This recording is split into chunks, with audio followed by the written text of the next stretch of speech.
Watch out! Watch out! Here's Moosey!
Hey everyone, how's it going? Hope you're doing fantastic. I'm doing okay. My sideburns look like they're separated from the rest of my hair. That's great. Whatever.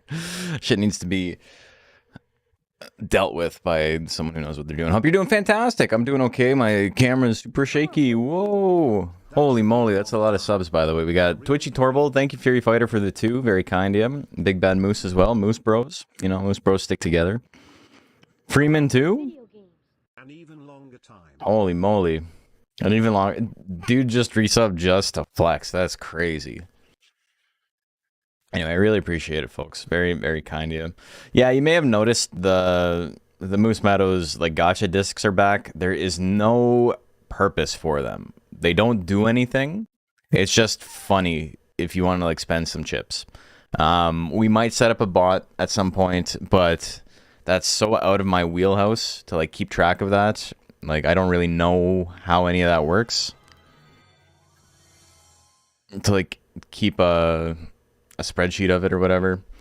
And I'm absolutely not doing it by hand anymore. Even though we've, like, died down a little bit, and I don't have 200 people in my stream every night anymore. I'm just letting you know, is that something I'm going to spend any time on? Someone wants to write a bot for me? Hell yeah, but... Noma Tyner? Yeah, Noma Tyner, sorry. How am I doing? I'm doing okay. I'm doing fantastic. I haven't actually checked to see if my mic settings right now are any better or worse than they were a couple of days ago, but I'm just going to leave them the same, and if they happen to suck, I'm sorry for whoever is watching this now and whoever watches this eventual VOD. But I will, you know, I'll listen back and I'll adjust if I have to. So yesterday we didn't quite get our monster done. We were pretty close.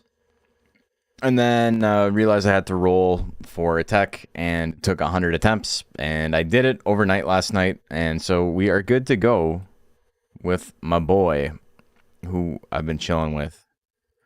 We are in a pretty good spot. I did a little bit, like, right before stream started, as far as, like, feeding him Laroxes and stuff to get his life down. So he's, like, right on the edge of prime. We're basically only going to be working speed and, like, not a whole lot else. We need to feed it one more Paradoxin, which kind of sucks because I need all the lifespan I can get. This is going to be a stream of basically only raising speed. I need to do one more or 2 more swim drills and then Paradoxin, and Paradoxin should be fine. Should put us under 200. We want 200 defense for our max defense. Mokujin, yeah. He's a kind of Mokujin. And then we'll have to go to one more tournament, and we'll lose on purpose just to set Deathbringer to active slot.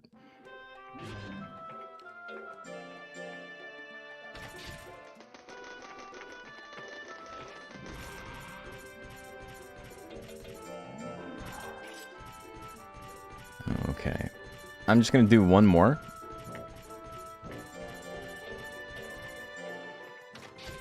I'm going to roll till I get a -3 on intelligence here. So right off the hop, we're doing a little bit of re-rolling. But yeah, if you guys are interested, I got Deathbringer. And I sold all this stuff that we got on Expedition on the last stream. So, you know, unfortunately I can't get Dash Slash, but I think this build is going to be fun as is. No, wrong move. Okay, I'm looking for a -3. I can see it before it, like, loads into the game, so we're not wasting any time. I felt I've been playing on and off. I wound up restarting just to get the item ship. Checks week 1. And kill off a monster, get ghost rolling. Just got Fimba, big monsters, Undine, my boy, and Beacon unlocked. Hell yeah. That's sick. Yeah, it's really funny that, like, I raised a really shitty Nighton on purpose as a joke. I hope he does well in lightweight, but he's genuinely not a very good monster. There we go. Okay, that's my -3. Oh, I was playing a little bit of Pocket today. Not a whole lot. Oh, I'm +20 though. Oh, I'm in Prime. That's why. Okay, I got to feed it Paradoxin in Prime, which feels real bad. But we'll get there.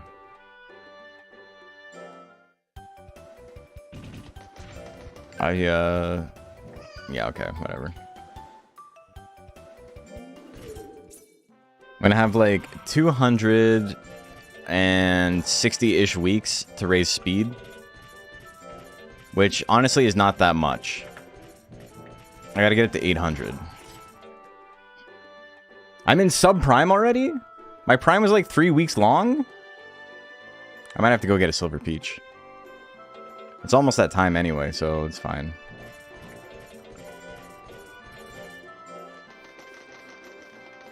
We'll have to go get a Silver Peach, I think.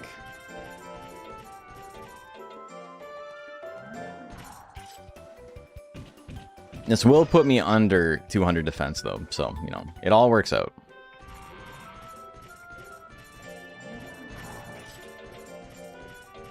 Man, that's crazy. I skipped my entire prime. My whole prime was 1 week. It's been something like that. Chickeny China, the Chinese chicken. Feels bad when your prime's only 21 weeks. Yeah, it do. That's not what I want. I want... What the fuck? I want 2-par. There we go.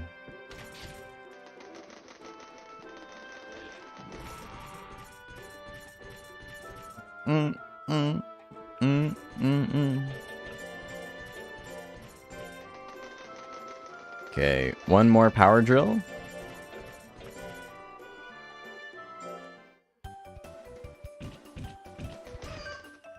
Okay, it's almost October.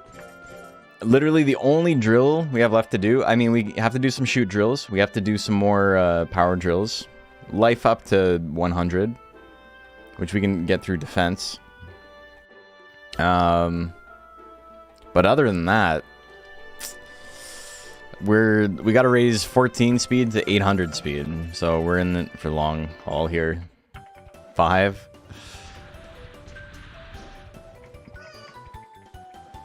And this is what we do for our monsters, though. I also gotta, like, get its fame up, so I'll do that at some point. Once it started DXBL, it starts next Monday.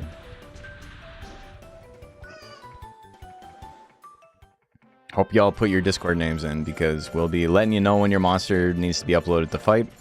And, you know, if you didn't do that, it's, kind of sucks. You won't be fighting. Can I have your Hopper and Beacon become Racky Mock? Now that I'm farming money, I'm kind of doing the Nuzlocke, raise what you get. That's kind of cool. It's a fun way to play the game. Though, you know, it's very stressful when you can't control your monster at all, and you have, like, stat caps and stuff like that. Hey, Hackback, how you doing? We're doing good. Nighton Gel Prime felt like it lasted forever. This guy still has a ton of lifespan left. He still has, like, 5 years of lifespan. It's just that, you know... Sucks that we're not in max gains. Can you upload Switch monsters? Yeah, you can. Yeah, there's full crossplay between Switch and Steam. Half the scene plays on Switch, so you're in good company. Okay. Yeah, I was playing a decent amount of Pocket today. I'm in Ultra Ball 4, and I just started playing like a Tinkaton deck a little while ago. And it's been pretty good, but I had like a 12 win streak today. And then I ended off the day with like win loss, like 6 back to back. But yeah, the Tinkaton deck has been a lot of fun. I don't think it's like super good, but I do think, you know, the average skill level of the people I'm up against, even with like the top tier decks, is not particularly high. So I'm able to just, you know, use my noodle. Spent most of your afternoon painting up some of your pile of shame. What's that? Oh, the minis. Yeah, you were talking about that. That was you, right? I'm bad with names. Or maybe, is that just like a common term everyone uses? Battletech today. Okay, we gotta go get Silver Peach. It's gonna be a little ways until then.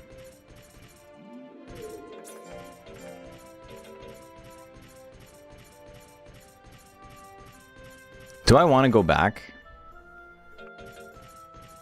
This is before I saved, I think. Let me check here. Yeah, it was before I got the tech. That's fine. We'll have to wait a year, but it is what it is. No, I don't want that. I almost made a mistake. And the hobby is pretty common now. Okay. Raise a plant where I only use power moves. Power plant's pretty sick.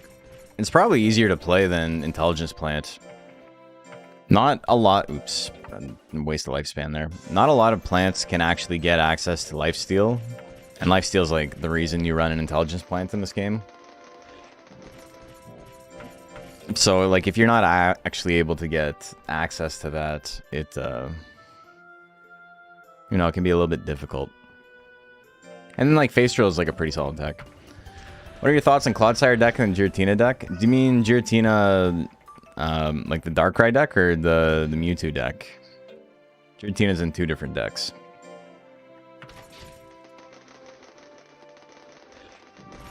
Clodsire deck, I think, depends on the level of your opponent, which is really funny.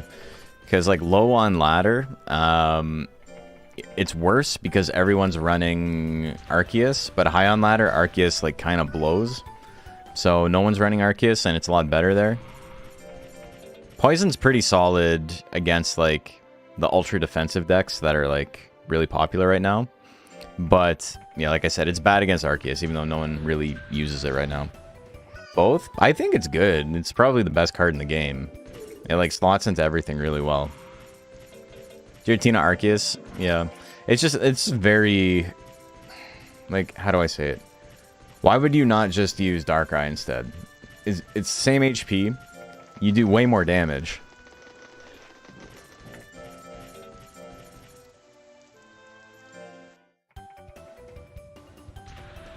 The Mewtwo one is interesting.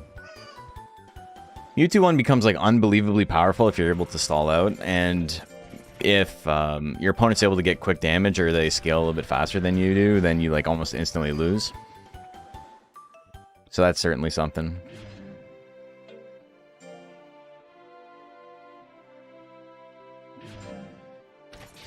Haven't played Pocket yet, but my IRL deck is Roguish Scizor EX Scizor deck. Ladder doing 50 damage per Pokemon power on your opponent's side. We need something like that in Pocket. I don't know why my voice like block it. Me and Matcha were talking that it'd be cool to have like an ability. They just call them abilities in this game. I think that's what they do in the old game too, right? But it used to be Pokemon power, and then there was like Pokebody, and I don't know if it's just ability everywhere, but it's ability in Pocket. And we were talking about it'd be cool to have an ability that's like does damage to any mon on your opponent's side that gains energy past like the first one per turn. So like, you know, anything like Misty or like Apache or whatever, Magneton. it would be pretty powerful, but then also, you know, you could decide what was the first energy put on your Pokemon, so you could, like, adjust it a little bit. You would have some counterplay. It wouldn't just be, like, straight up, I'm getting beat for ramping. But energy ramp is so common now, and it really takes a lot of the agency out of the game. I think the game is in a better spot than it was last patch for sure. Pocket doesn't use prizes? No. EX, it's worth points. So instead of prizes, you just need 3 points. EX is worth 2 points.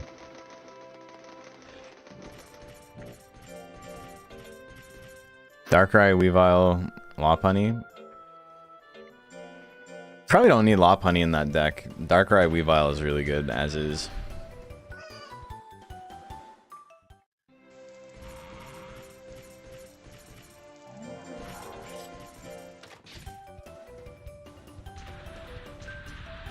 Okay, we're getting quite bad rolls, but it's fine. It would be great to, like, get some greats, you know?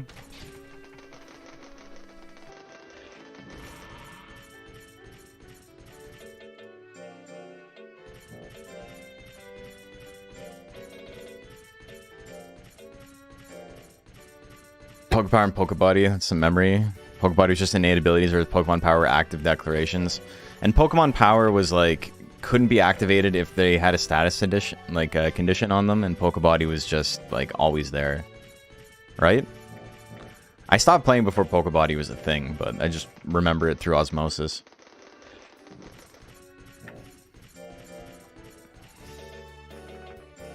Hey Zaf, how are you doing?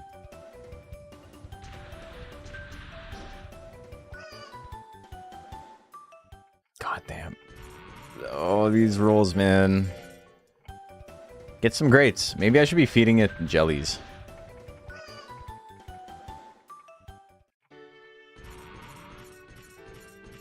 Fiance's deck is self-mill using the graveyard line where they do X or Y damage. X the number of psychic Pokemon in the discard pile. That's pretty fun. Watching the Nuzlocke video yesterday, as someone who has also rolled a series of pixies trying to do the Nuzlocke, do you think having stat cap modifiers for some breeds is a good idea? I think at that point it's too complicated. I think you're allowed to change the rules to be fun for however you see fit. But personally, I'm just like, I don't think it's worth it for me to, you know, put any time into that. Look at that. One jelly? Great immediately. You love to see it.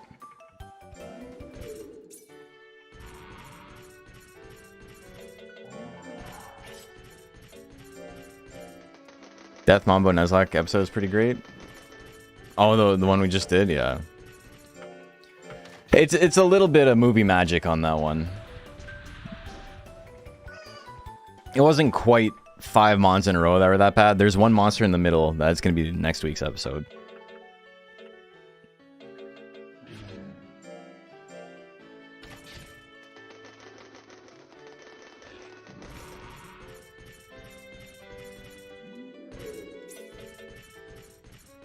Thinking about it today, I was wondering why Rita heals any Pokemon with water energy on it, and Adamant doesn't give the damage negation to any Pokemon with steel energy.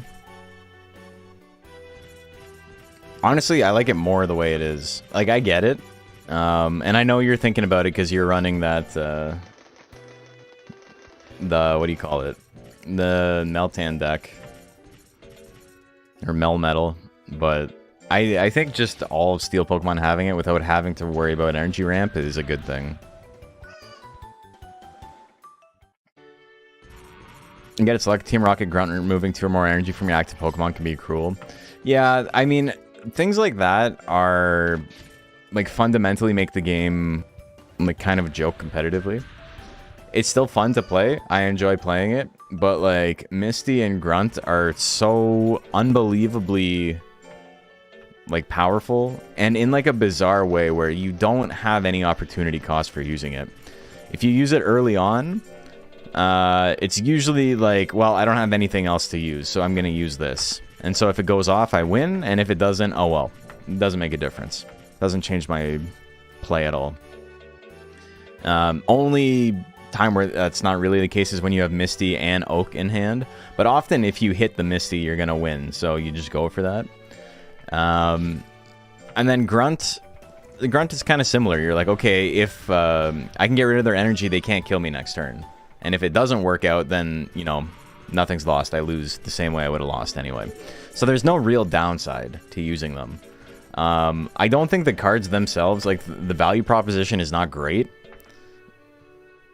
Like, if you look at it in a vacuum. But the fact is that there's just so many, or there's so few scenarios where it's a bad idea to just swing it, right? If you were just looking at the card and you had no context for it, doesn't seem great. It uses up an entire like type of card. You can no longer use any more of that type of card for the turn, and it's a coin flip, 50% chance at best to get something. Not great. But then when you think about it as like an equal value prop, where, you know, if you hit that heads, you instantly win, it's pretty good, man. Opportunity cost is a dud of a draw card to some extent. You are like making your deck more like have higher variance on purpose, which I think is also a thing that people find annoying, because it's like you're like actively making your deck worse for a chance to screw over your opponent in like dramatic fashion, which is, you know, nothing inherently wrong with that, but it's just not fun.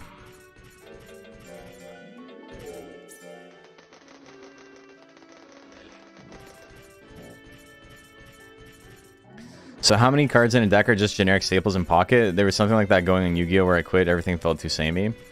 You got what? 4?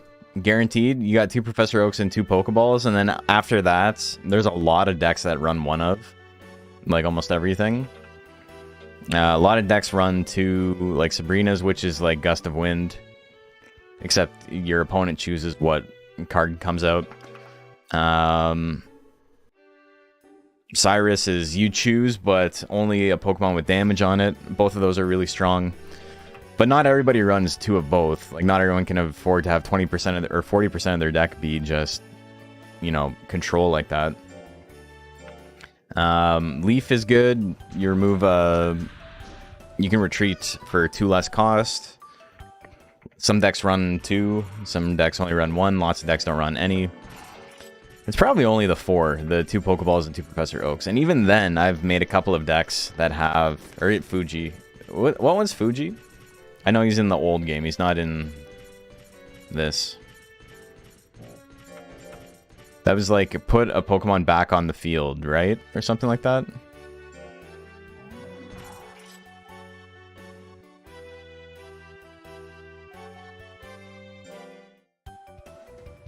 Why'd I go over?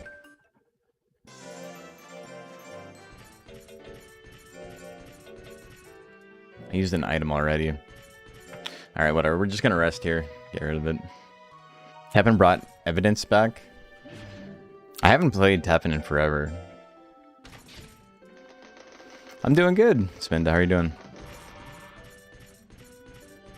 They'd have great Ultra and S-Balls in TCG Pocket. It's interesting. Yeah, most of the searching, actually all of the searching is literally random. It's get a random X from your deck. So while there are options for it, it's not something you have a lot of control over.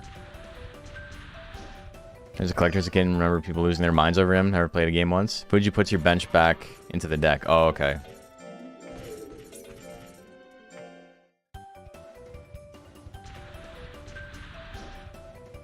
Well, we're extremely slowly getting there. Though if I can get some greats, I think we're going to be in good shape. 1 bench mon, everything attached to it. Oh, okay.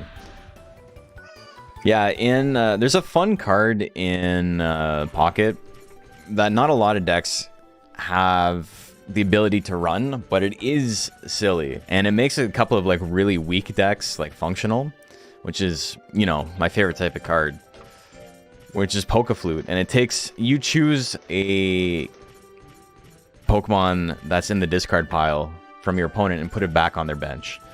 So if you're running something like a Hitmonlee or anything that attacks the bench, you can like kill something on the bench, Poke-Flute to bring it back out, kill it again, and then poker flute it to bring it back out and kill it again as long as you can survive like 2 turns. It's fun to run Victory Bell. It's really good against Gyarados.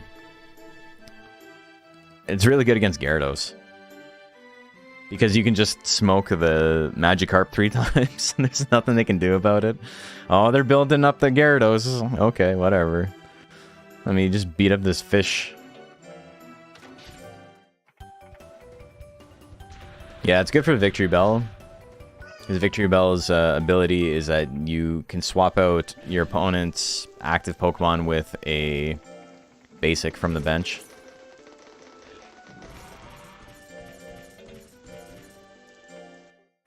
Which Durhan armor is this? This is Mach.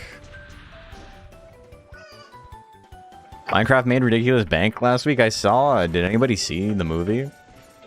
I watched the Red Letter Media review, which is like how I watch most of my movies now, because I'm not super into movies just in general.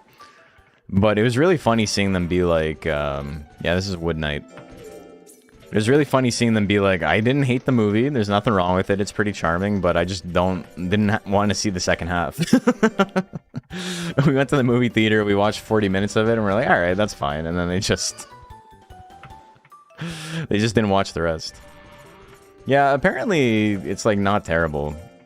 I saw a lot of like, this is the worst movie ever reviews, and then as actual reviews came out, they're like mostly middling. They're like, it's fine, it's whatever, it's for kids. It kind of sucks, but like in a way that your kids will enjoy.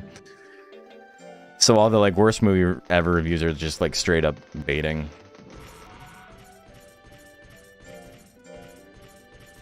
It's probably as good as you expect it to be. Like, it's competent. It was written by like 40 people in a room. No real artistic vision beyond, you know, Minecraft is a thing that exists. But apparently it's serviceable. I don't know. A lot of your students liked it? I mean, that's who it's for, right?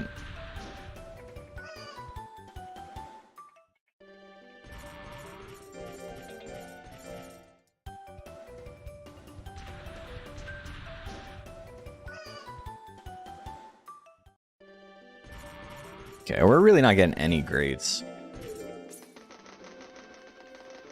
I have to, I'll wait for the shop sale, because I'm pretty broke. You might have to enter some tournaments, make some money back. That's fine, though. I do have Moneymaker Mons on this file.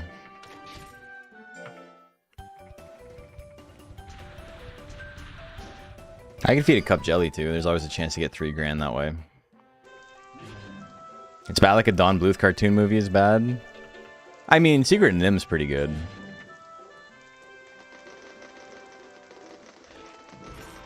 I think one of the things that turned me off is how it looks. Everything looks like ugly Sonic. Yeah. When I saw the pig for the first time in the theater, it literally reminded me of like the fucked up like first render of Sonic in the Sonic movie. It's fun to play. Rotom fan. It's one of my favorite cards alongside the original set Aerodactyl. 1 coin flip and you send that 4 times energy Gyarados back to the hand or deck. Yeah, that's... There's enough variance in the game for me. Tinkaton's been a lot of fun for that. Tinkaton's basically the same thing, except it just kills them.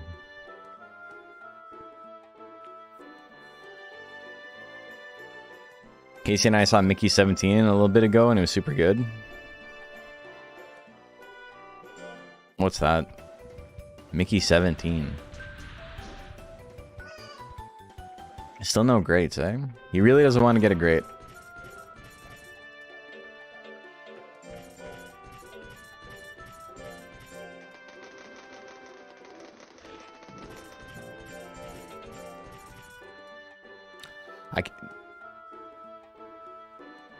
I'm so mad. I missed the Silver Peach tourney.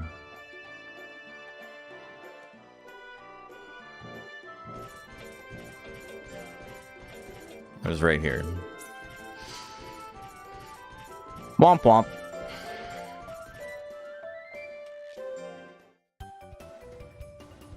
I mean, if I get 5 on like every week, I'm good. New Bong Joon-ho movie. Or Pattinson gets cloned when people thought he was dead, so it's all about the fallout of there being 2 of them. Like, actually Robert Pattinson? Like, Robert Pattinson playing a character, or Robert Pattinson playing Robert Pattinson?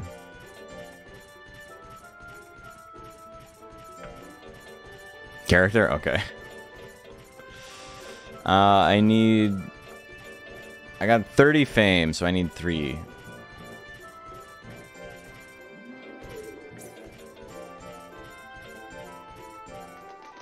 And I should buy some nut oils while I'm here.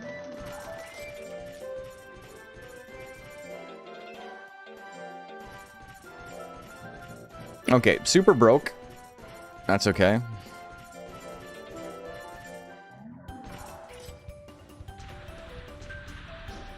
He's the 17th Mickey and his clone is the 18th. So there was 17 of him before?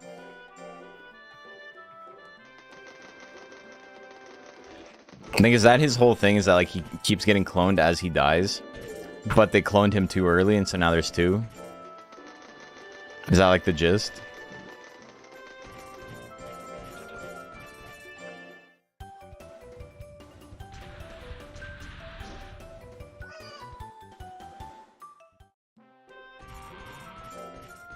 That seems fun. I'd watch that.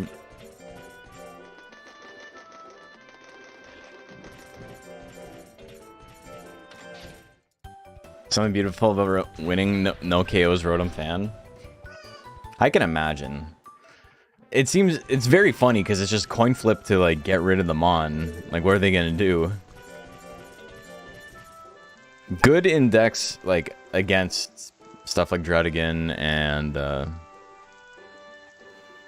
Giratina and stuff. You can just like power up your bench while you're doing it, and if you get heads, then you know you're in a good spot. That could be fun. His job is basically to do incredibly dangerous shit for research stuff. They have his DNA and memories and stuff stored, so when they think he dies on an exhibition, they clone him, but he makes it back. Crazy. That's so funny, man. Imagine they thought your ass was dead, and they're like, here's the guy we based you on, or like, sorry, we based this guy on you. Sorry, brother, you have to coexist. Have a nice rest of your life.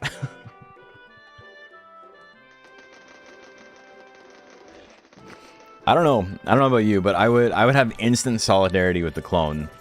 We would be doing our best to work together to stay the F alive, you know? There'd be no Highlander shit.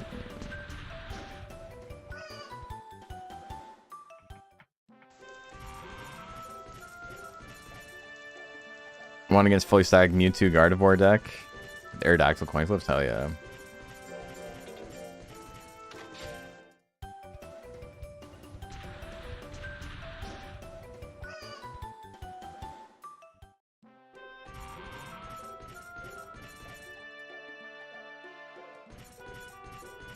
Even though it looks cool. Big part of the conflict in the movie is if you accidentally make doubles of a person, they have to die. I feel like that would be... like, the double has to die, or the first person has to die? I was thinking Master Shake when I think of Highlander.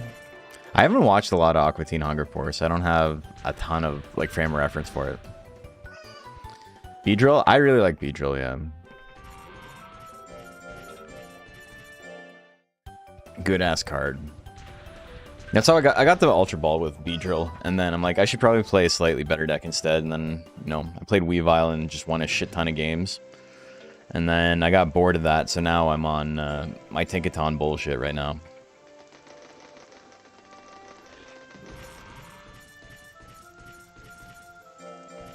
Tinkaton's really funny. I've had so many games where I'm playing against a Misty or whatever, and they flip the coin and they get tails, and then they flip Rocket Grunt and they get tails.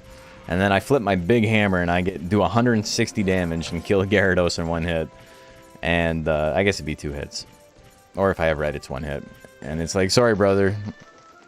You're trying to cheese me? I feel no sympathy here.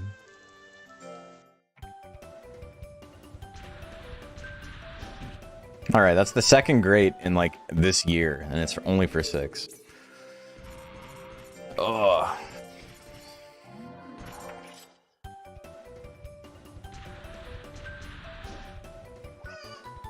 I would like some more greats. The 2s are killing me, man. This is too hard. Oh my god.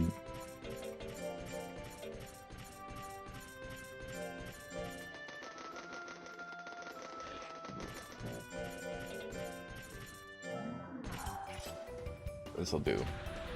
It's too hard, yeah. That one was 8 hard.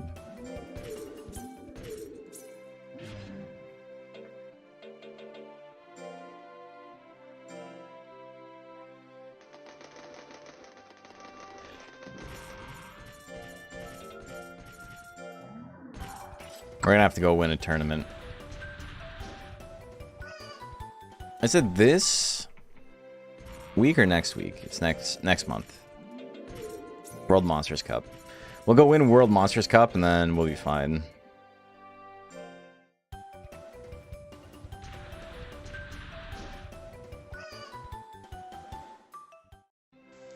It's the clone that has to be eliminated.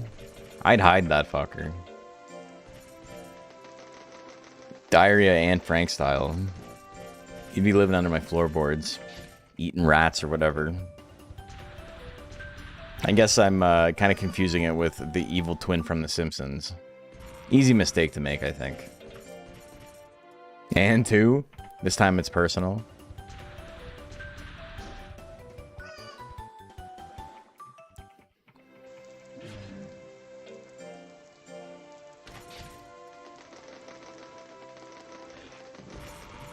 Okay, let's do one more drill here. We'll go make some money. And we'll come back and we'll do it all over again. Do it all over again. I'm going to the hardware store, gonna buy you a really big hammer. Girlie, won't you pull these nails out of my heart? I do love me some refreshments. They didn't give me a Kecleon on this round. You're running Bug and got Arceus. Oh my god. You can't lose.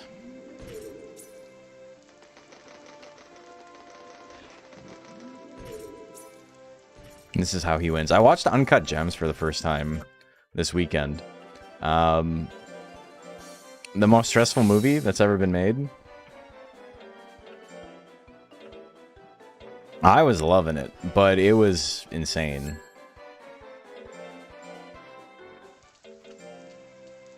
Tiana was just like, I hate this shit. Like, she enjoyed the movie too, but it's just people yelling over top of each other.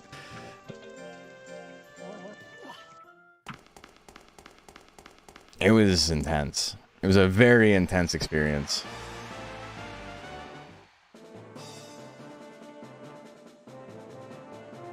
Potential top 5? I did enjoy it. Why would Kevin Garnett do that to him? Also 17%. Love to see it. It's speedrun all over again. Okay, I didn't get... Are you for fucking real, dude?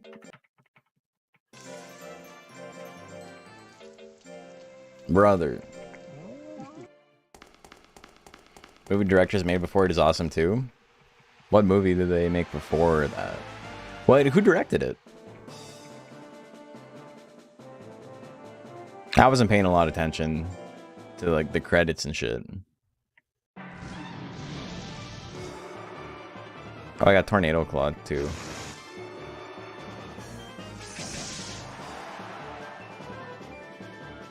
Good time?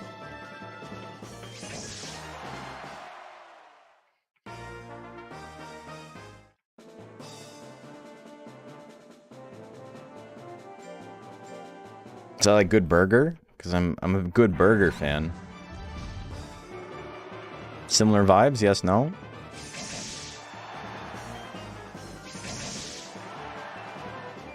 Oh, the grit? You mutta. Oh, the Safdie brothers. Okay, yeah.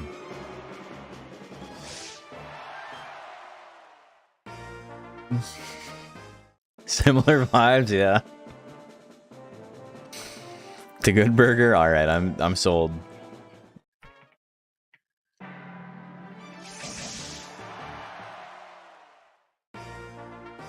Also stars Robert Pattinson. Yeah, I know about it. It's Pattinson, not Patterson, brother.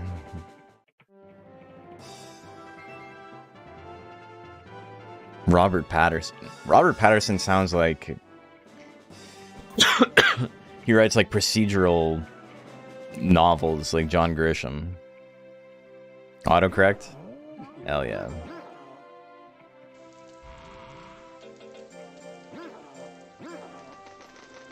Okay, so we made some money.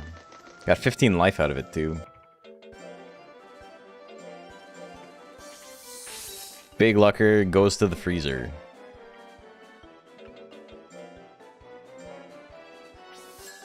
Okay, so we're good for money now. We're good for money. We're good for money.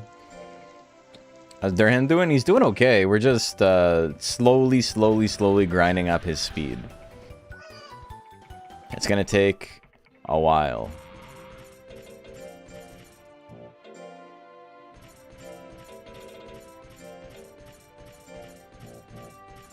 New emote for you? Hell yeah. Look at that. What even is that? She like holding her head? I can't tell if she's smiling or not. Or she's like, oh no, I can't believe you've done this.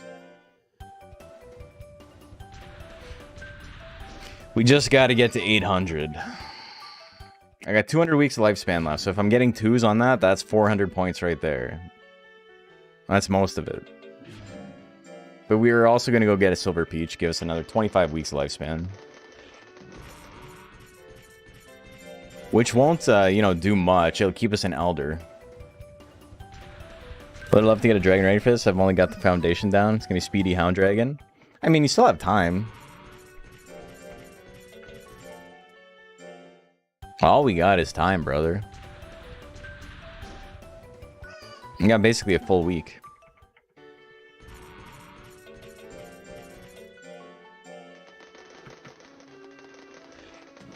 I'm doing a gig for a big corporate client tomorrow. And I gotta be on site for like 7:30 in the morning, which is like not super out of the ordinary. That means I really only have to wake up at like 6 o'clock. That's fine. It's not super early. But they have a full band, like an 8-piece brass band. And I'm like, nobody wants to listen to that shit at 9 in the morning or whenever the event actually starts. Like, what are you guys doing? Fundamentally insane event. I don't want to listen to it and I'm getting paid to do it. I can't imagine showing up of your own volition and hearing trumpets at fucking 8 in the morning. Sad that Pikachu EX is basically a buff version of that first gen Apex Genesis Raichu. I mean, there's pretty good use cases for both of them, right? One of them is like a second stage, but it's only 1 point to have it die. The other one is 2 points. Robert Pattinson, his younger brother with mental disabilities. Great name. Try to rob a bank and it goes wrong, and the rest of the movie is just to follow to that. That's cool. Yeah, that sounds like vaguely familiar. I'm not a super big movie buff, though.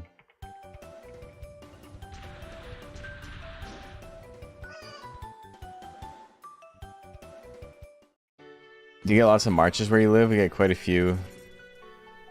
If you're living in Northern Ireland, we do not. I can't remember the last time I saw a march of, like, anything.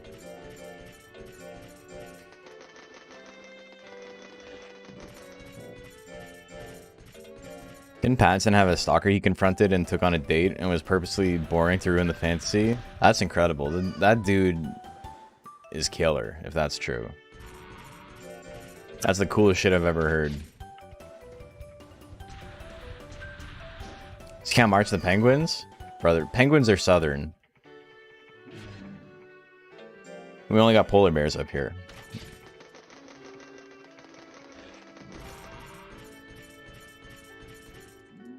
Getting woken up by trumpets is not too uncommon.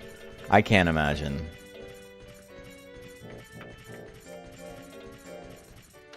I was gonna say something like, isn't living in Northern Ireland bad enough? But like, I have nothing against Northern Ireland. I got nothing. Like, I don't need to be making enemies. I got nothing against them. It's not England. God, it's not England. If it was England, maybe I'd say something. I don't know why I'm being confrontational for no reason. It's just a hackneyed line. It was right there.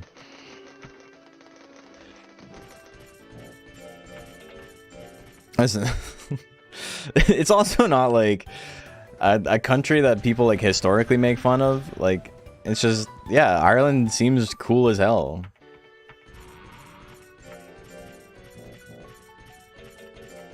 I feel like I'm sort of waving a grenade around.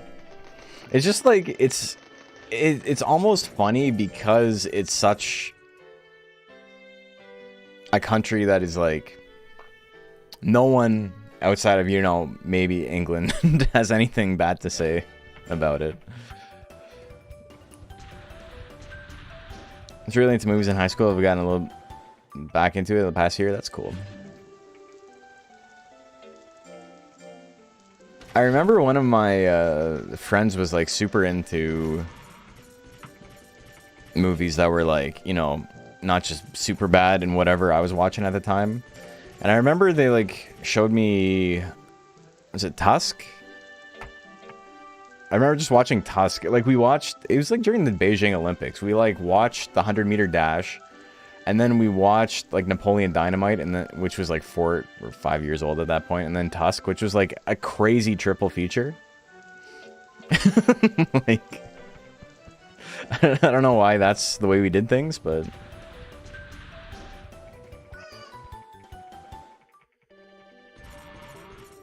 Ireland's just irrelevant. All it does in UK is cause complications and headache with regulations and laws. I can't imagine that's true. I can't. I mean, England is doing that all on its own, I think. We got Netflix went crazy with it. Dude, early Netflix was so funny because they just had like the most dog shit stuff on there. I remember just like picking random movies to watch with like my roommates in Tiana.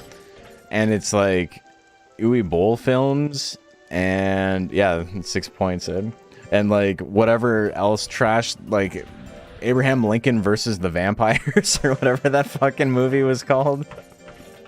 Just like the worst stuff.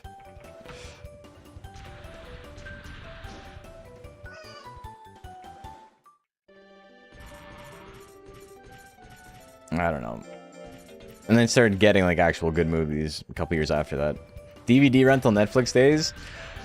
So I lived in such a small town that like we didn't have anything like that.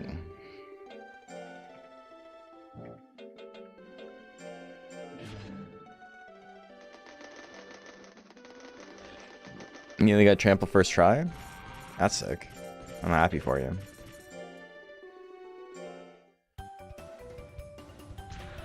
And every DVD, the original run of Dragon Ball with the OG Netflix? Hell yeah.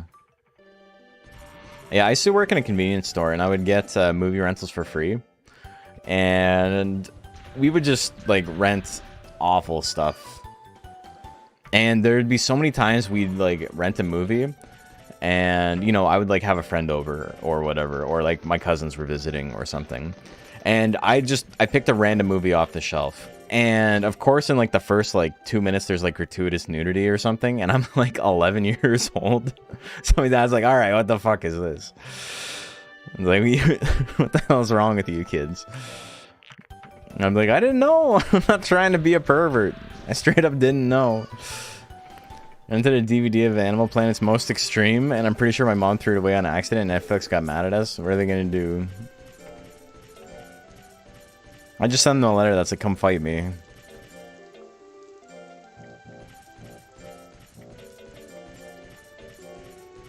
You don't have a contingency plan in place for if I accidentally throw out this like burned copy of a DVD that you're pretending is legit?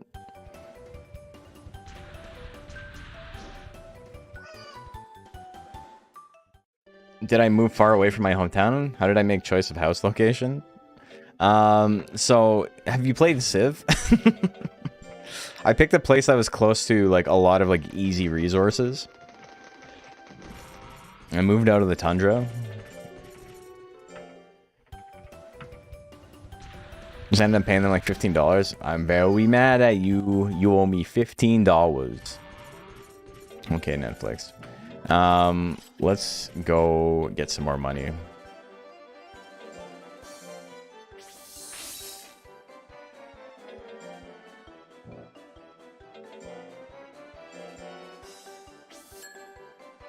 But no, I just moved to the big city in the country, and for work, basically.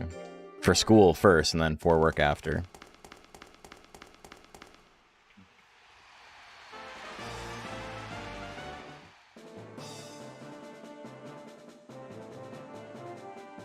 But yeah, my hometown had like 5,000 people in it, and I think it's down to like 4,000 now. Because it was a big deal when I left, and everyone else was like, oh, Nash isn't here anymore, we gotta dip. Or, you know, the main industry that the town ran on died, or something like that. One or the other, who's to say? Best movie I found in the bin randomly grabbing with Slither? What's that about? Snakes? Coal mines ran dry? Kinda. There's a paper mill in the town I grew up in. And it, like... it had been slowly becoming less and less profitable. It's owned by like, some like huge lumber firm run out of like Brazil. I think it's like one of those companies who's like directly responsible for deforesting the Amazon. Owned the little paper mill in my town. And, you know, they officially shut it down last year or something. So, like, straight up ghost town. I think the second biggest employer in the town is, like, the Canadian Tire. And then the third is, like, the McDonald's. There's, like, a lot of small businesses and stuff, right? Like, there's, like, law offices. And there's banks. And there's, like a towing company. Like, there's, like, all the things you would expect, like, a town to have. Those are the three big ones. But as far as like biggest employers, it's probably the McDonald's and the Canadian Tire. You know, alien slugs that messed up people in gross ways, but memory is very, very hazy. It's that guttural feeling of being grossed out but loving it. Trying to think. I remember seeing Cube 2 Hypercube before seeing Cube. I don't think I've ever seen Cube, but Cube 2 was available to rent at the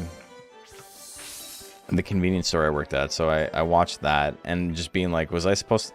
I didn't even realize there was a first one. Like, what's going on here?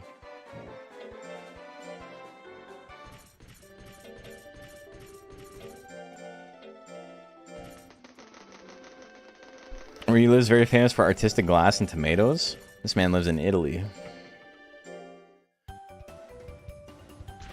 Human Centipede was on Netflix, and me and my friend watched it in high school. I have, like, no interest in, like, gross out shit.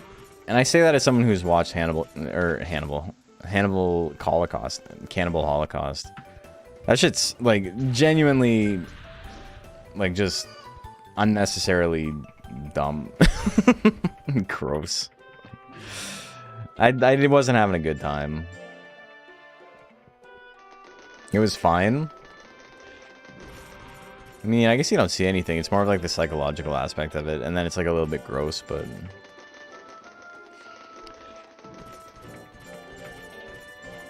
there's a lot of like movies like that, especially in that genre, where it's just like... the marketing for it... like you said, it's not as gross as they made it out to be. The marketing for it is like so overdone that like it's completely turned me off from like wanting to see it. But I mean, you know, they made their money, so it doesn't matter if I, as one person, doesn't want to see it, right? Alright, you ready for this? This man's lived 1,000,000 years.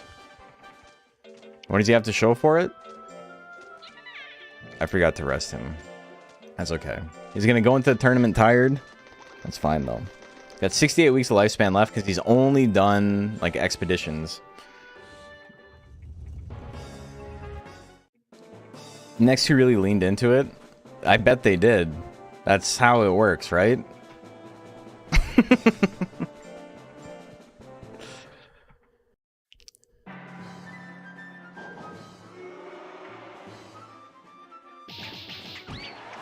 That's just a centipede joke. A little centipede humor here, folks. We call that lake humor.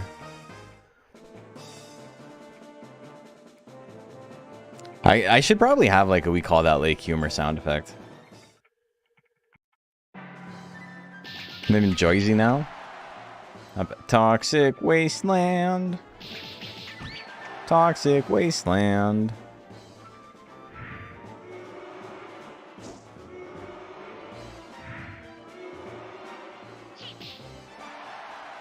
Cool, man. Dragon's basics only need 30 uses for the chains. Almost all basics only need 30 uses for the chains. Wonder what Gadok was like in his prime. Gal Gadok. He was, you know, we're gonna end that one right there. I'm not gonna say what I was gonna say. Say what you wanna say, and let the words come out. I'm not going to, though. It's okay. We'll just leave it. Let's just say he loves fighting Lucky. That's all we're gonna say. Big fan of fights where the opponent can't fight back.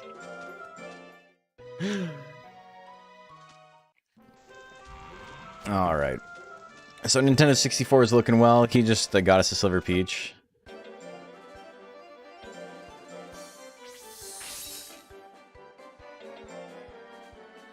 It's time. Can we go back to Elder 1 at least?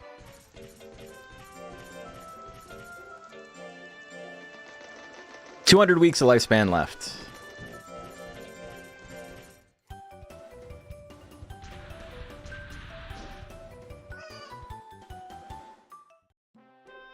I'm gonna be cutting it close, but, you know, I think we'll be okay. Really wish there was something to raise speed, you know?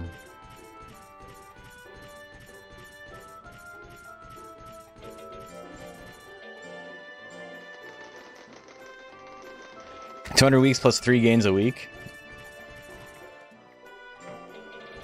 We're gonna need something better than that because I don't want to be rolling for 3s every single time in the future.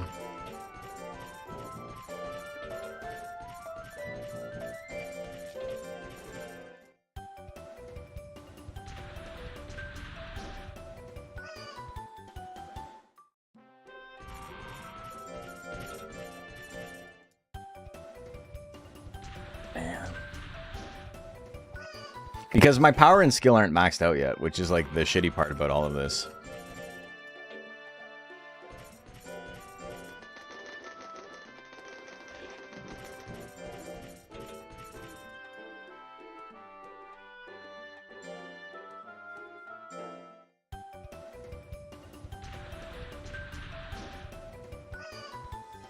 Okay, 4s. 4s would be really good.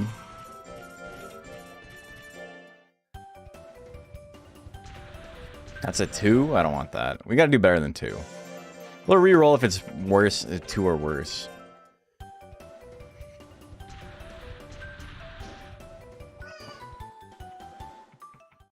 Yeah, I get defense up to 200 still. Happy Empanada Day to all who observe. Thank you. I do. Okay, max fame.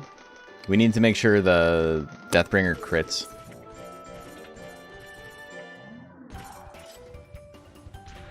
If I were getting to tossing my mons into the lot, it'd probably just be worms and beaklons only, since they're my fave. Be there for the fun of it. I mean, it's all there for the fun of it. This is not like a good build, it's just a really funny build. Was that a 2? It was. You know what I said about 2s? No number 2s. What are my thoughts on Elon Musk and Donald Trump's supposed falling out? I didn't hear about that. How close is the boy to being finished? Not close. We only take number 3s here. Fish. Fish in the bucket, baby.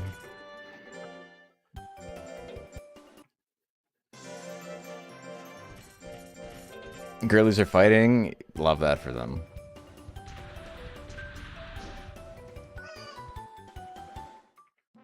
And to the border guard that's watching the stream, I have nothing but good things to say about God Emperor Trump. All hail God Emperor Trump. Wonderful man. Wonderful husband. Fantastic hair.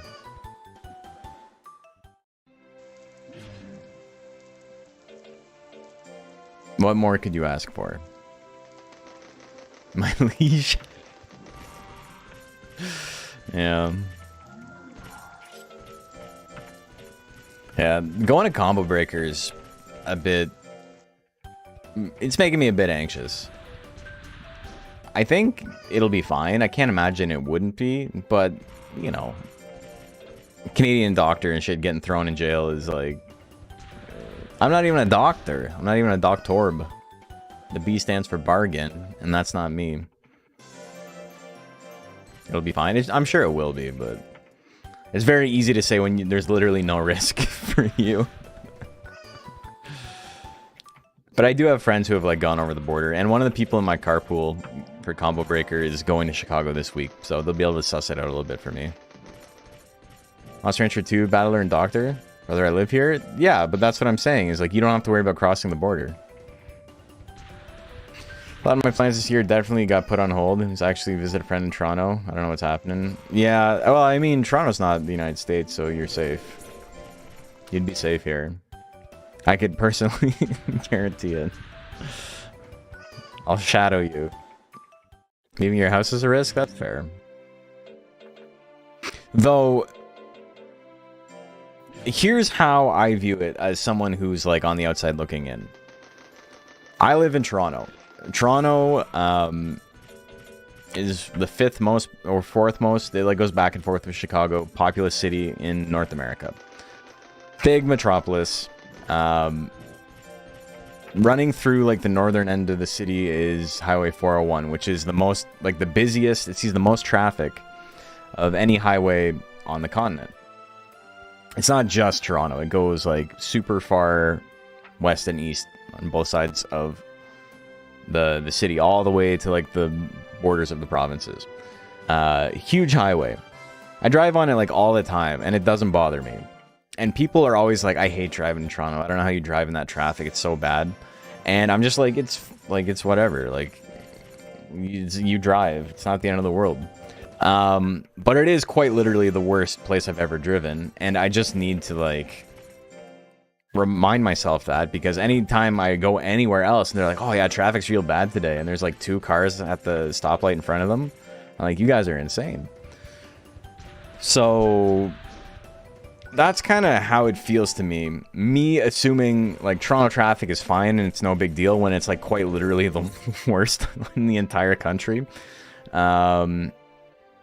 is kind of like how Americans are being like, ah, it's fine, it's not a big deal, because you're like, you're the boiled frog, you know?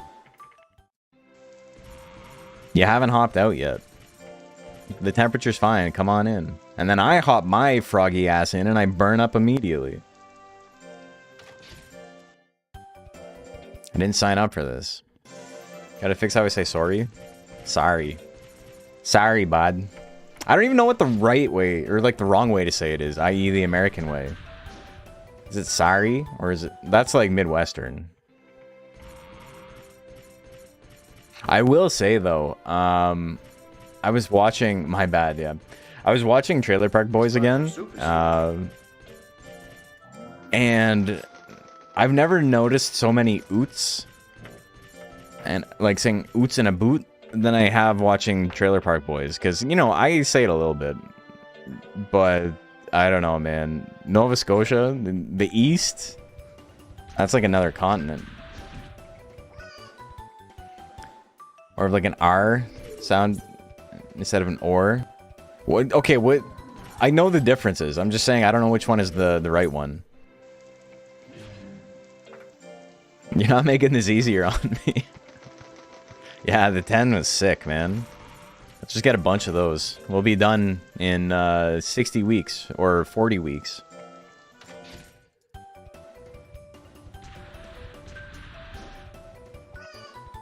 So I can roll 4s here. The sea shanty they do has me dang near P every time. Which one? They got a lot of them. Just need to reset for all greats. I've done that before. I did that on Max Stats Duckin. Super unfun. They say R, so sorry.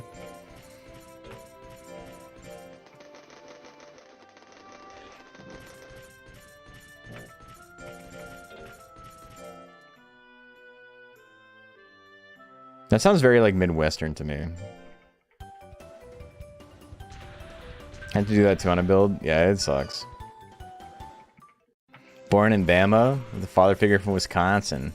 Can't say shit about accents until you're British, unless you're British. Oh, don't you know there? What would you even do? Boy, howdy, don't you know? I don't know, man. I'm losing my mind a little bit. I don't know what the Bama accent is.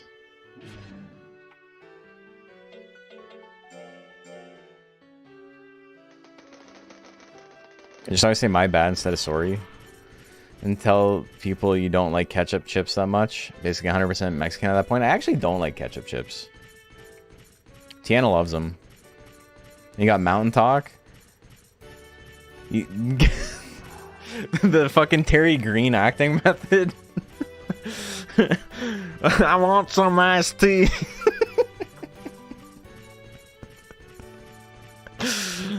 Iced tea.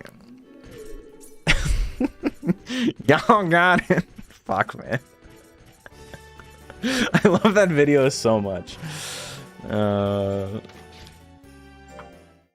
The nose is the gateway for the voice, or whatever he says.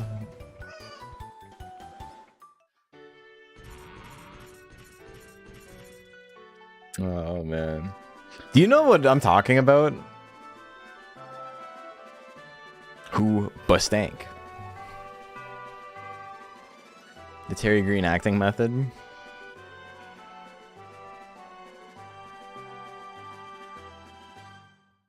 We'll put it on in a sec if you don't know what I'm talking about.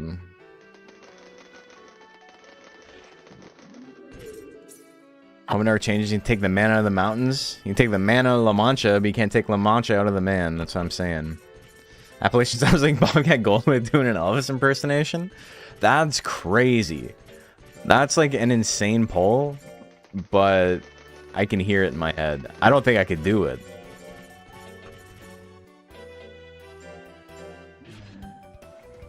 But I know exactly what you mean.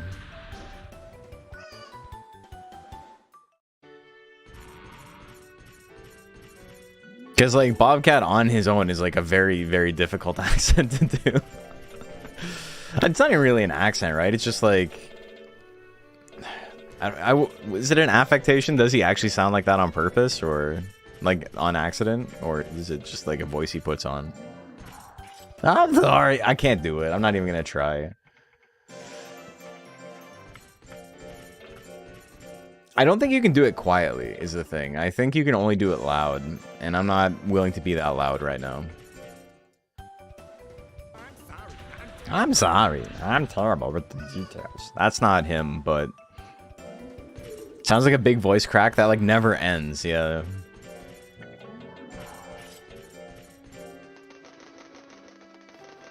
It's like when his voice cracks, it's just a normal voice. It's a bit. Well, I would assume so, but that's like a hard voice to do day in, day out as like your shtick, right?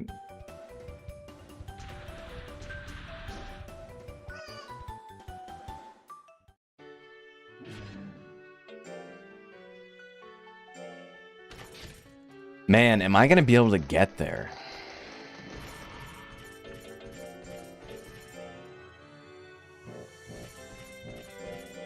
I don't know if I'm gonna be able to get there. I might have put all this effort in for like nothing. Ugh. This wasn't like the most well planned out build though. We'll see how far I get. I might not actually finish it, and then I'll just have to like make a new one. Use him as a base and just train off stream or whatever. Because I don't want to do this for 3 nights.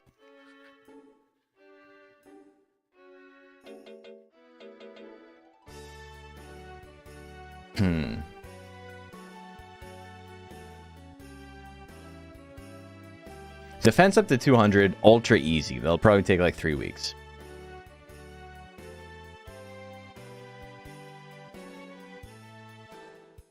Life only needs to go up by 3.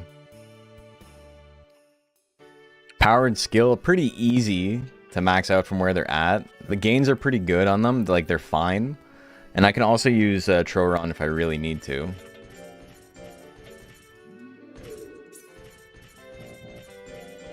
But Troron costs lifespan.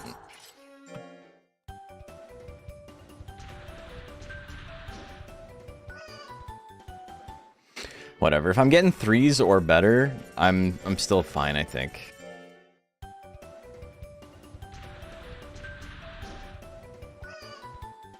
I can still get 5s. 5 is my higher. So I've been like accepting everything except the absolute minimum roll. 5, 4, 3, 2.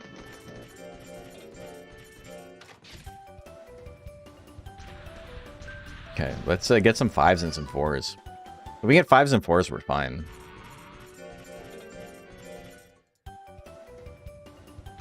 Why the Mock Durahan for the funny? No, yeah, that's basically it. It's a Durahan I've never raised before.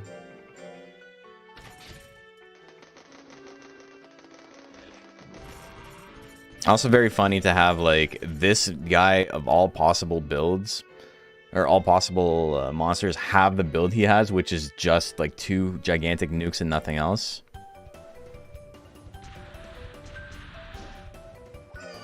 Which is, like, somewhat similar to the monster that won the DXBL this year.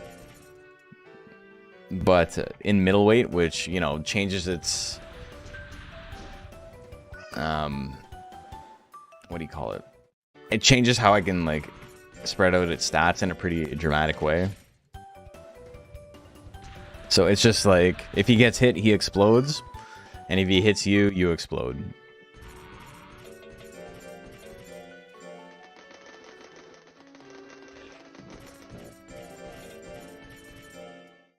All the monsters I've raised for this year's DXBL are just things that I've never tried before. They're ideas I've had in my head, or, you know, stuff I've thought up on the spot. But it's not been, nothing in it is, like, try hard in a sense of, like, I know this is going to work. Not coming back as Blazing and Bocce. No, he's gonna be dead in the ground. Kendo version of Durham would be kind of cool. This is close.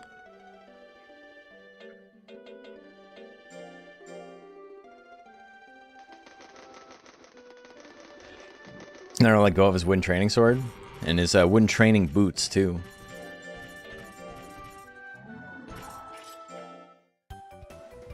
Okay, we're getting some good rolls now. We're in there. Back to backs. Back to back. Back to the back, back, back. I don't... 50% chance to get 4 or above. Let's just swing it. How close is it to completion? We're getting there. 300 more speed. And then power and skill up 100 each, which is pretty easy. Defense needs to go up to 200. And then life, you know, 3 points in life, and we're good.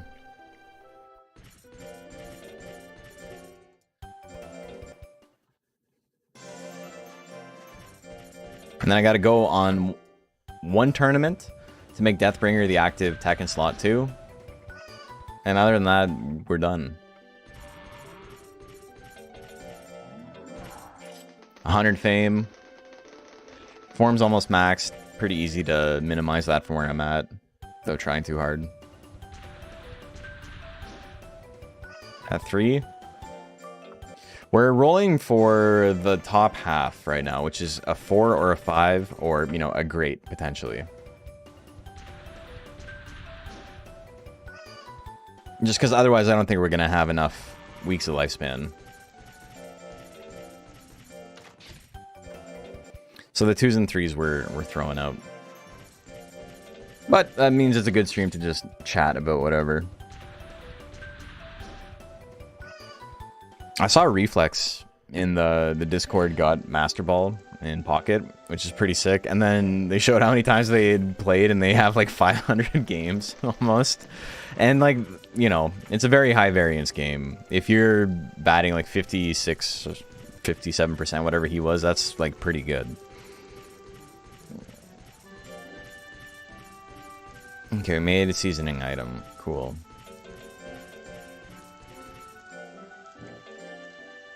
And we'll sell it. And I could get Master Ball if I were to win 23 games straight from where I'm at right now. Which, you know, is not, probably not going to happen. I did the math, and it's if I won a game, lost a game, won a game, lost a game, won a game, lost a game, it would take 150 games to make it. And if I one game straight, it would take 24. So I simply have to not lose ever, and I'll be fine. But once I get Master Ball, I think I'm done. It's very hard to care more about the game because of how, you know, like I said, high variance the game is. So many games are decided for or against you, like on opening hand. It's fun when a game gets like protracted and you have to like play around what your opponent's doing and all that. But there's plenty of games where they have one like Sprigatito out and I get a Skarmory and a Helmet and Giovanni. So I do 60 damage on my first swing and I kill them and then the game's over. And there's nothing they could have done about that. And that doesn't really feel good to win that way, but then I get scammed that way too, and, you know, you got to take the dubs where you can get them. I was thinking getting a worm plushie, but decided not to because I don't want to explain why I have a weird bug body pillow. Brother, just get married, and then you don't have to explain it to anybody. No one gives a shit. Look at my guy.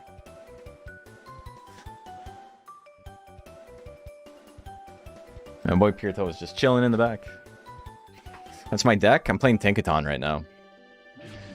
So Tinkaton, 2 Tinkatons, 2 Skarmories, and then a Cape, 2 Helmets, and then a bunch of 1-ofs. I have like 1 Red, 1 Giovanni, 1 Sabrina, 1 Leaf.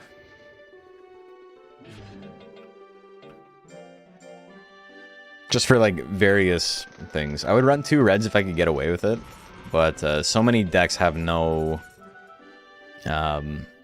EX Pokemon in them right now. No, I'm not running a Cyrus on it. There's plenty of things I could add to the deck to make it stronger, but it's like, it would make it weaker in other ways. Like, I didn't want to have to take out a Cape to put in Leaf, but Leaf really helps if I open Tinkatink and I don't have any way to get out.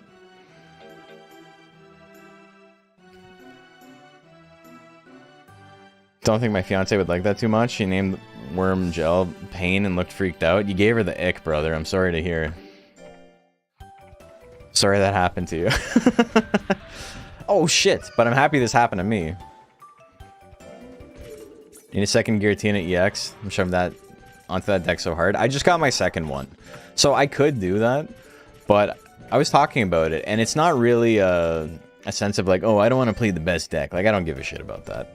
I will play the best deck. I loved playing Gyarados when Gyarados was the best deck. I love playing Pikachu when Pikachu was the best deck. I thought those were both really fun decks to play. But the Giratina Darkrai deck is just, it's so algorithmic, and it's so like, they did this, so I'm going to do this, which means they'll do this, which means I can do this next turn, which means I can do this, which means that I can do this, which means they can do this. And you can like go like 10 turns in ahead when you're thinking about it, which is fine, but that's not how I want to play Pocket. That's specifically for the mirror match, right? It's just so like, oh, they did this, so I can do this, so I do this, so they do this, bop, bop, bop, bop, bop, bop, bop, bop, bop. And it's just, yeah, I don't want to get into that situation. So it's not even like I'm too good for the good deck, or like I don't, you know, there's no sort of, what's the word I'm looking for? I'm not trying to like call people tier whores or anything. It's just, for me, fundamentally, I think I would dislike the experience. Hate playing against Zard, Solitaire as deck. Yeah, 100%. Though Tinkaton is kind of interesting for it because Skarmory, not weak to fire. So that means Moltres can't one-shot it. And, you know, if you get red and you have Helmet on, they can't counterattack you. So it becomes them having to have a good hand or else they lose. And then Zard is funny because, you know, you can always get into a situation where they hit your helmet and then you bring in Tinkaton, and as long as you flip heads, you win. Mostly use Moltres to put energies on Zard. Yeah, I mean, that's what everyone does, but if you don't have Zard, sometimes you have to attack.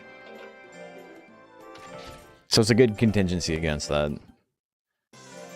It's also good for Dawn. Like, Moltres is pretty solid as an attacker, because what you can do is you put one energy on it, you put one energy on one of your guys in the back, at least one, and then you don an energy onto Moltres, and then on your second turn, you're attacking for 70. And then you can, like, set up your back line. Which is especially good, you know, if you don't have the full line in hand. You just start swinging.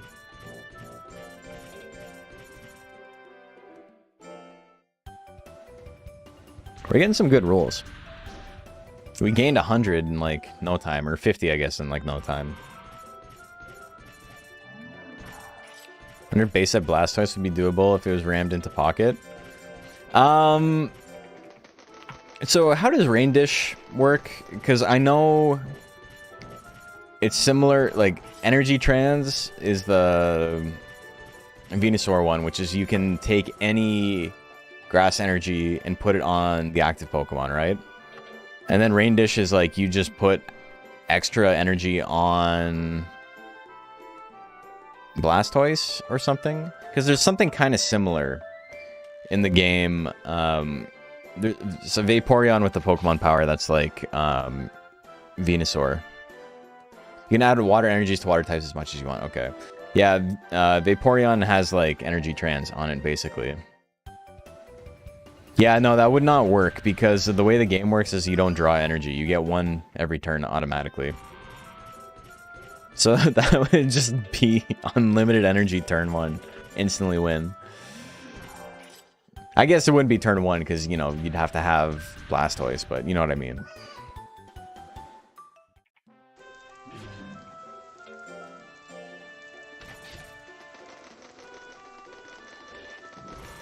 Certimate is our deck. You need 2 Zards, 1 multi. You need 2 multi. Yeah, because you don't want to start Charmander ever. You always want to start Moltres if you can.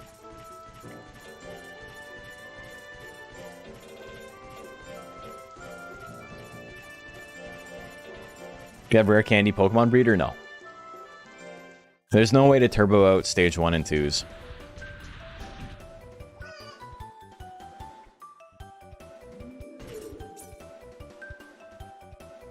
Leaf helps if you have to start Mander, yeah, but there's no reason to give yourself a 66% chance to start it, you know?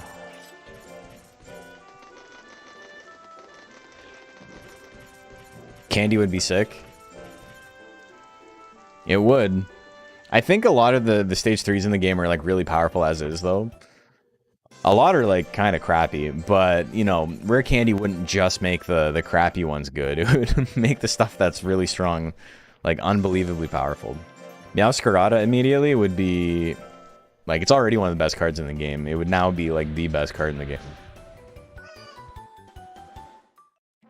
Need another Molt. Yeah, it sucks when you're like 1 card away. That was like me in the first set. I was playing Pikachu only because that's what I had access to. I only had 1 Mewtwo. I didn't have any Starmies. And then I eventually got 1 Starmie, but you still need 2 for that deck to function. So it was a lot of like, you know, playing what was available. And now I'm the same sort of way. I just play whatever I have access to, and then by the end of whatever pack's life, I usually end up getting everything. Like right now, I need 1 Bibarel, and then I can make like every deck. I'll have 2 of every EX.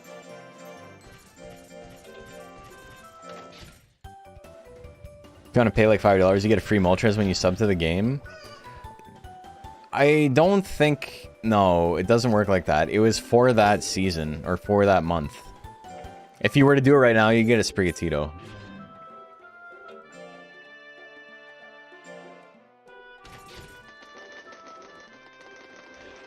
Every month you get a free card. So the first month was the Pikachu that like you can always get if you get premium.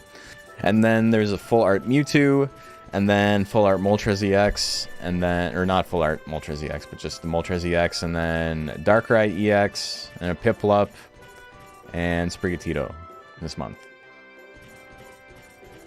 Still haven't found 3-star Giratina EX, still need one more Tinkaton. I don't have the 3-star either. I only have one crown. I have the Mew crown, and that's it. I don't have any others. The only 3-stars I'm missing right now are Giratina, or Giratina, I don't know, I keep changing how I say his name, and Mewtwo. I don't have the original Mewtwo 3-star either.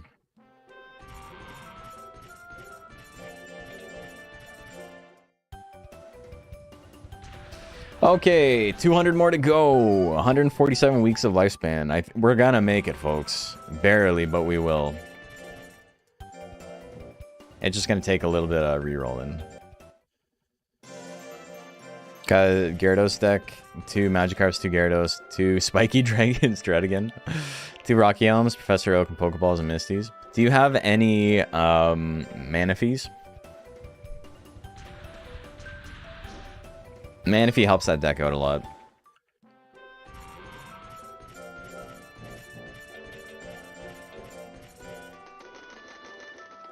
I have this weird Charmeleon where there's a circle of shiny stuff around it. What is that? That's shiny Charmeleon.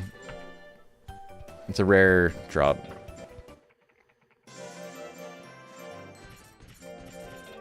Drop Gyarados deck from Double Palkia. The Gyarados is doing like a lot better right now, but I still see Palkia decks occasionally.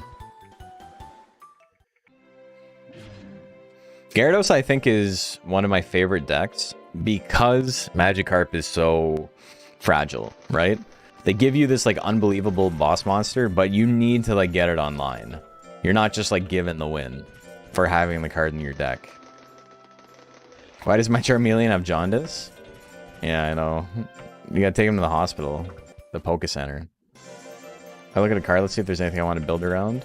The thing is, right now the meta is like pretty interesting because there's about like there's like 3 like really good decks, and then there's a lot of stuff that like does well against those decks but is maybe not as consistent versus others, or you know, maybe the deck itself is just not consistent in general. But there's probably like a dozen decks right now that are like functional, whereas, you know, the last patch or the last set felt really shitty because like the Arceus Dialga deck was basically the only deck that existed, and everything else other than like there's a couple of decks that like worked around it, but you had to like really outplay your opponent because that deck was super easy to run. And then what was obnoxious about it is that it kind of sucked going first. So you played the deck because, you know, it had no weaknesses except for the coin flip at the beginning of the game. And then if you know, didn't go second, you might be in trouble.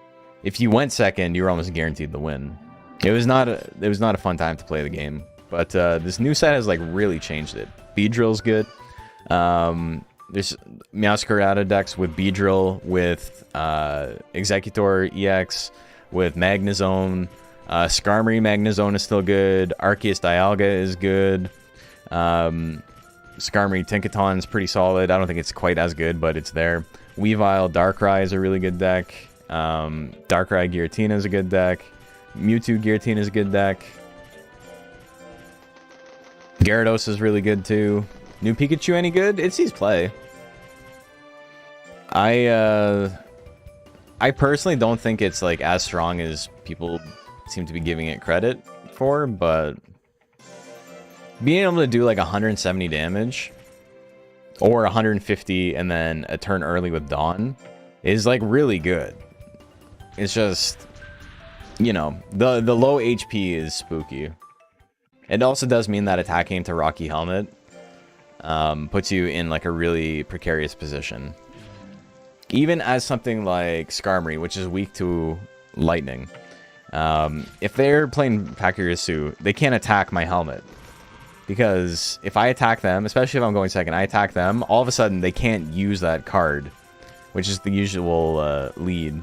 The one energy, whatever it's called, plasma or whatever, the Pachirisu that gives energy to other mons on the bench. Because it only has 70 HP. If it attacks into the helmet, it dies instantly. Climb number 2 on ladder right now is Magnezone Skarm. Yeah, it's still really good.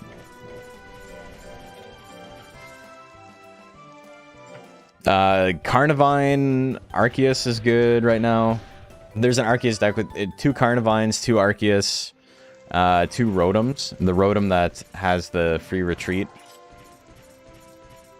Looks good. I've had that, or looks fun. I've had that deck for like a while now. I've had it since the last patch.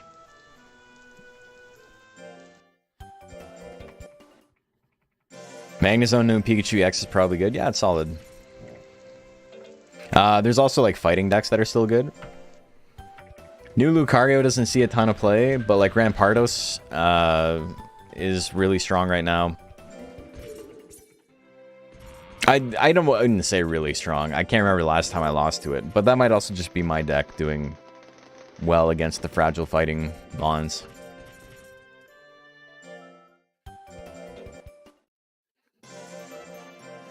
Regular Lucario is just too good comparatively, yeah. Being able to like power up everyone else on your bench is pretty strong.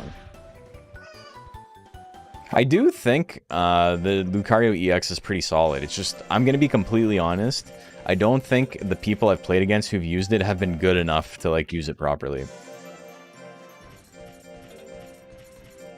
It's very good with like Cyrus.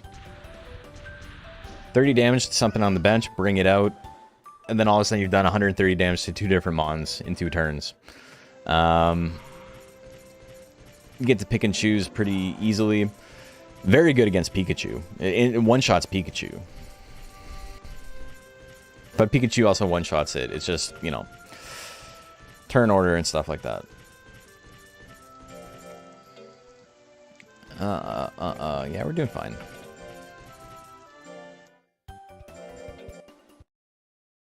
Love the regular Lucario art. Alt art. Yeah, the one with like the orange background. Yeah, that one's sick. That's definitely one of my favorite cards in the game. That, and I think the full art Houndoom is pretty sick too. Him with the goons, yeah. Oh, I really like the new Ekans card, the new Ekans promo. It's just, it's 1 energy and it poisons, doesn't do any damage, which is pretty good into like mons I want to run Rocky Helmet, especially considering something like evolving it into the counter or the corner Arbok. So you poison them, and then you stop them from retreating. And then that's enough to kill any EX in 2 turns at that point. It's sick. Downloading now because all this yapping, need to catch up on the rules. It's a very fun game as long as you don't take it super seriously. There's way too much like random chance in it for it to be a really, really like serious game. But it's enjoyable. I like it. I think they did a good job with it. Did I get the technique I was trying to get last night? I did, yeah. It took me like another like 40 minutes of re-rolling, which is like really crazy because it was a 1 in 10 chance. So the fact I had to roll like 70 times for it is like unbelievable.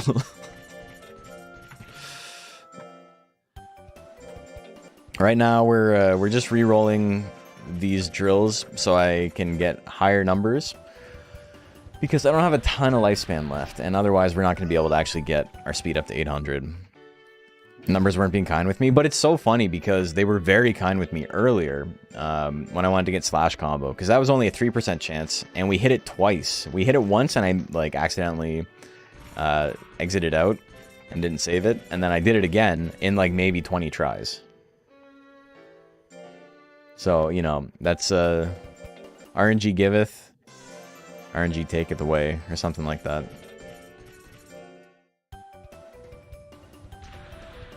good if it's not too serious. Magic Arena would have me all tense.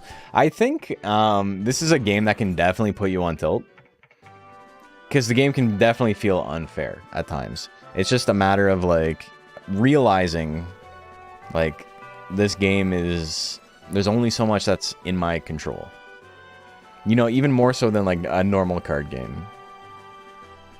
It's closer to, like, fucking Uno or something than it is to, like, an MTG.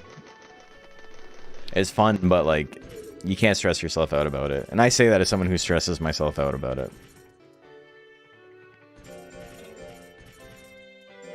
I think the thing I get tilted by the most, though, is when someone's got, like, an obvious play, and it's, like, the only play they can do, and they're taking, like, a minute per turn.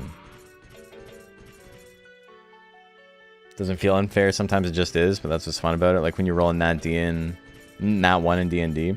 Yeah, but in a multiplayer game, that's not as fun, right? It's not fun for your opponent to use a card that they flip heads and they get an energy for every heads. Or they flip a coin and they get energy for every heads. Like, yeah, fuck it. We'll keep 1-3. Like, there's a card in the game that's just flip a coin until you get tails. You get 1 energy for every heads you flip. Which is unbelievable if you open with it. It's just like, you can instantly win the game, and there's nothing your opponent can do about it. The downside is, you know, you've used a card. You go -1 in your hand.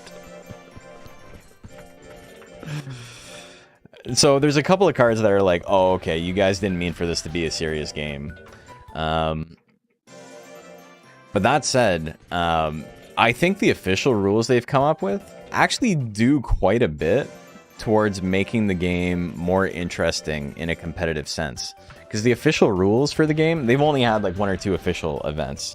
They haven't been super big, but they have been official, like run by the Pokemon Company.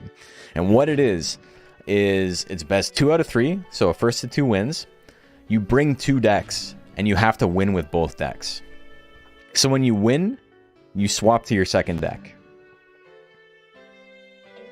Which is a really like interesting way to do it. And the decks can't have any of the same Pokemon in them. How many Garnets are you running? Dude, in Pokemon, a lot of the cards are Garnets, brother. Though there's nothing to like, there's no actual searching in the game, so it's there's lots of cards to like facilitate an engine functioning, but it's not they're not like that dead of a card where like if you draw it you lose. It's just if you draw it on the wrong turn you lose.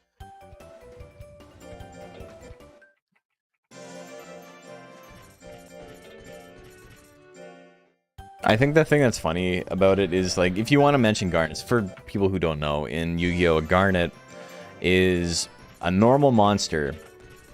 It's used as a catch-all, but what the card actually is it's a normal monster. It's just, like, high damage, level 4 card, so you can play it from your hand without needing to tribute summon it or anything. But you never, ever, ever want to play it, and you never, ever, ever want to draw it.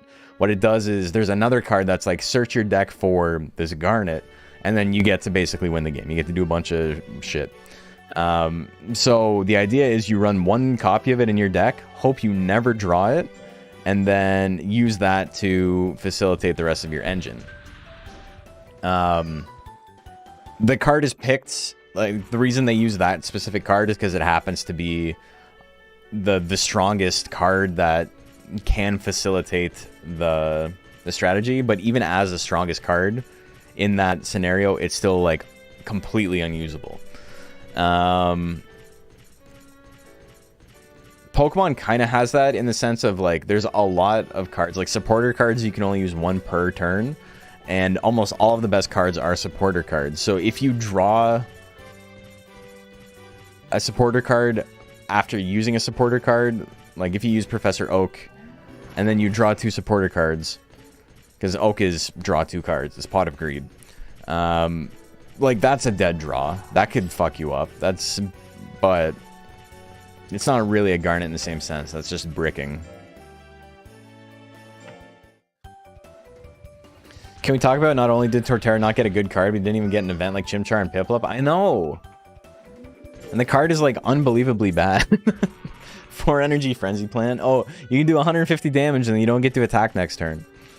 Put that fucker on the bench after. Prof of Greed, yeah. It's a lot more limited than Pot of Greed. It's like Pot of Greed, but now you can't use any more spell cards for the rest of the turn. You'd still probably use it, like, pretty occasionally.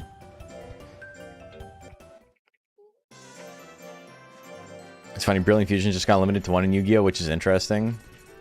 And Dracopiece. I don't even know what Dracopiece is. Don't follow the mess, so I don't know if they'll affect the monster. Yeah. Finally got 2,000. Mind if I roll a mystery disc? You can do whatever you want, brother. It's all good. Those discs are there for you to spend. Okay, we're up to 700. I think we're going to hit it before we have 100 weeks of lifespan left. We're in old age now. We got a Suazo.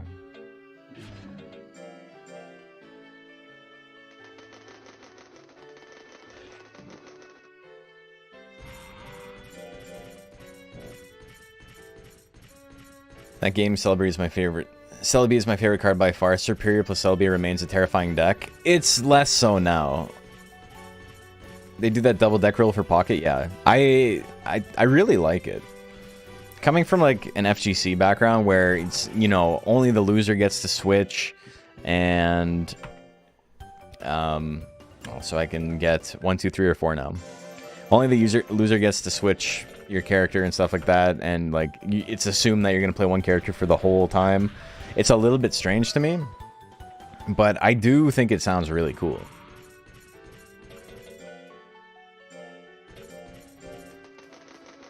Got Baku and Suezo now? Hell yeah.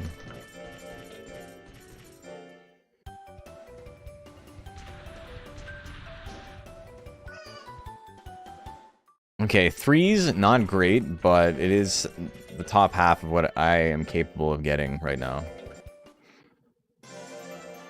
We'll allow 3's and 4's, and that's it. They're for fun. It used to be like a gacha game, and the first person to collect all of them got a prize, which was a deck of Monster Rancher battle cards, straight from Japan. One of these bad boys. Wait, wrong drawer. Whoa. But that prize has already been won, so I took it down, and we haven't done anything with it yet. I still have this fucker sitting here, looking at me, bending more and more as time goes on. This is the most warped card I think I own of any game. Like, dude, look at the curve on this. This shit's crazy. Who won? JP won.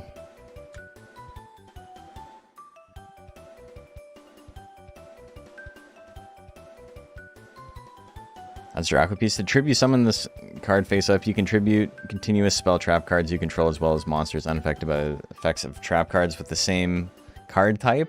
Wow. As the original card type of cards tributed for this tribute summon. That's crazy. Once per turn during either player's turn, if you control this tribute summon monster, you can banish 1 continuous spell trap card from your graveyard, then target 1 card on the field and destroy it. That's like pretty crazy removal. A lot of protection too. Holy moly. Added a lot of energy types since you last looked at this. We haven't added any energy types. They're all the same as have ever been in the game. Unless you're talking about like, since like base Pokemon. In which case, yeah, when Gen 2 came out, they added Metal and Darkness. Which I don't know why they didn't just call Steel and Dark. I still don't know why Electric's called Lightning. Lightning type. But yeah, Metal and Darkness types were added in Gen 2. Don't like ordering foils for magic cards because the warping is so bad. Don't they like, in like comp play, don't they make you play with proxies if your cards are warped too much because it's like a tell in the deck?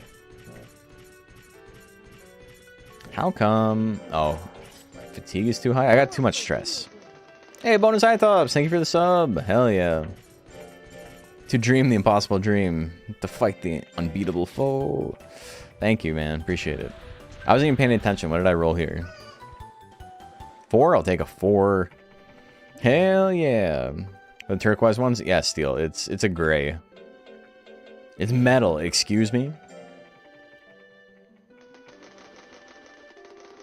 Proxies are cool for EDH, but I don't think they're chill in other formats. No, I mean, in, like, pro play, if you have a card in your deck that's warped too much, they'll make you like, they'll grab like a blank card and proxy it and replace it in your sleeve. Because they're like, we don't want you to be able to tell what's what.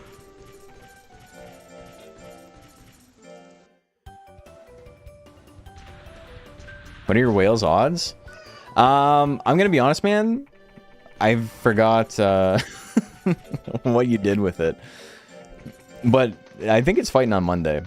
I've slowly started like getting the list ready for the fight card that's happening. We'll have the names ready to go for Saturday. Your sleep? I'm getting a sleep too. Pretty early in the stream still, but we're not going to be going super late. Because like I said, if I went to bed right now, I would get 8 hours of sleep for work tomorrow. Hey, we got a pixie.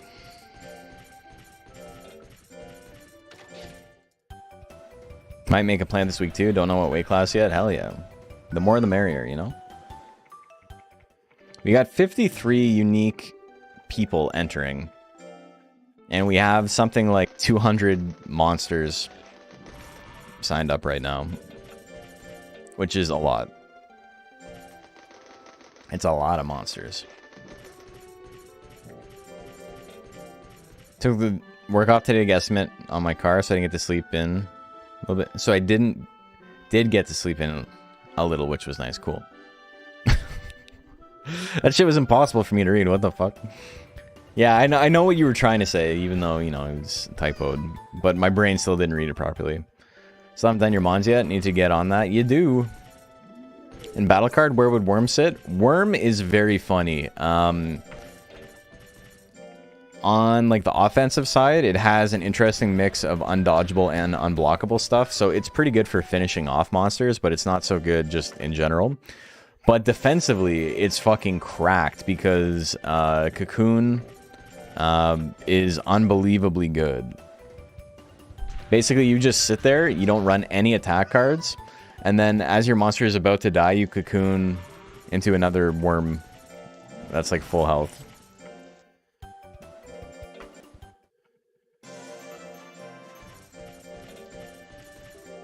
You can't use any other cards while you're in Cocoon.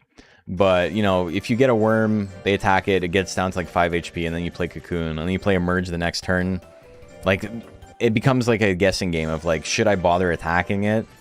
Do they have Emerge in hand, or are they just doing it to like, fuck with me? It's not the best stall deck in the game, but it is very funny. I really enjoy playing Worm. My Worm deck is still technically undefeated. There are better decks than it. I'm not sitting here like I've made the strongest deck that has ever seen play, but literally nobody has beaten me with it. I haven't played, you know, Sam with whatever top tier nonsense he's running.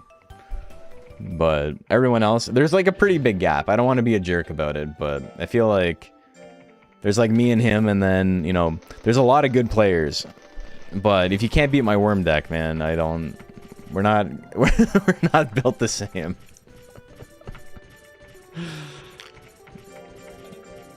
That's all I'm gonna say. It was fun in the last tournament though. The last tournament was the first time I didn't get second place.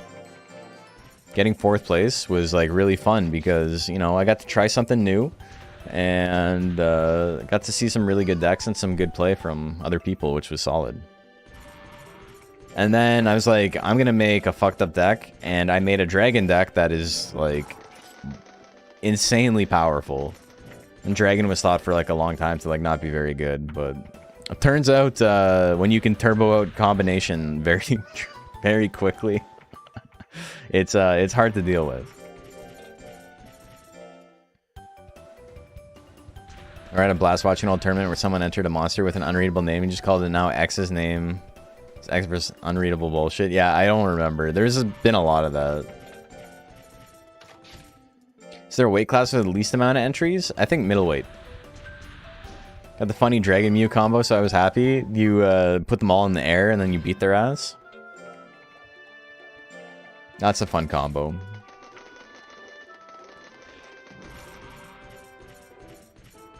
Yeah, Dragon is sick, man. I had battle cards on PS1, but not a lot of CDs, so I didn't get far. To be fair, the CDs only give you, like, different attack cards, right? It's all stuff you can get from just playing the game. I love a 7 right now, I'm not gonna lie. Been able to pull it off once for both tourneys I've entered. I'm definitely gonna run Dragon next time I run a tournament. The Dragon Vesuvius Garland deck, where you are just fishing for combination, and then I think the side deck has Moo and more Dragon cards. Also back-to-back greats is amazing. Yeah, okay. So you can't make it the exact same because Garland doesn't exist in the game. Basically, after... Like, the first game came out for Game Boy, and that was the first expansion for it. And then when they came out with Episode 2, the PS1 version of the game, that had expansions 2 and 3 in it as well. But there was a 4th expansion that came out after the PS1 game released. And that has a lot of new mixed breeds, and one of them is Garland, which is Hanger with Dragon sub. And so the deck is Dragon, Vesuvius, which is Durahan Dragon, and Garland, which is Hanger Dragon. And so you only have to worry about running Dragon defense cards, and then you just run all of the combo cards. You run like 3 combinations, 3 tails, 3 bites, and then you run transform on Garland, which I guess you can do it on Hanger too. But transform is, it just changes your monster from aerial to ground or ground to aerial, and you draw a card. And then you run powders, which you do 1 damage to one of your cards and you draw a card. So you're just like ripping as many cards from the deck as you can to get combination early. And then you do that. So it would work. It's just, you know, without the triple dragon defense, I don't know if you'd be able... Like, Hanger would kind of be a sitting duck. I don't think there's enough room in the deck to run Hanger defense. But if you want to run him just offensively, you could definitely do that. And in that case, I'm pretty sure the deck works as is. Because I don't know if there's anything else in the deck from set 4.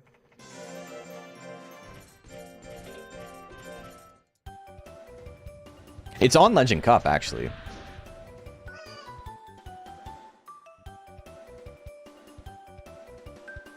Let's take a look real quick. Guides. Monster Rancher battle card.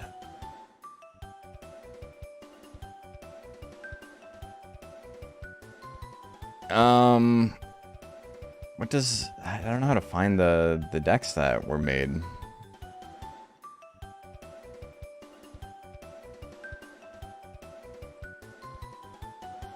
This doesn't like... Sorry, I know the music's probably annoying. Wacky?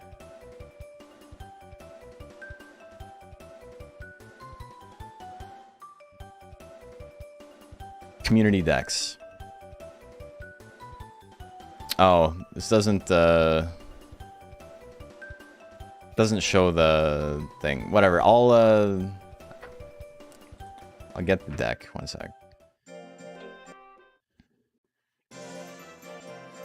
Because I sent it to, what's his name? To Fenric.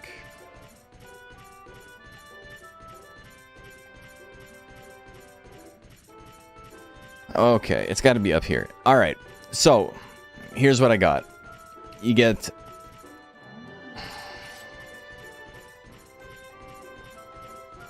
Resistance...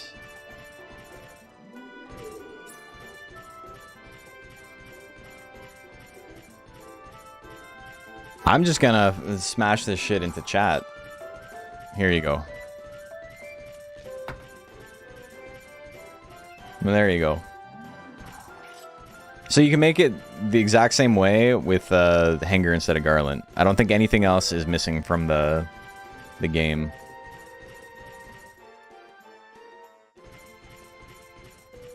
I don't know if Persistence is in Monster Rancher battle card. But there you go.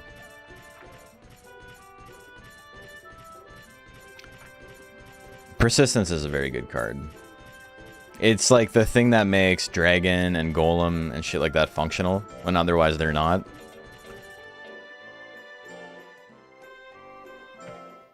Okay, can I get anything other than 1? I've rolled 1 like 4 times. Help me out.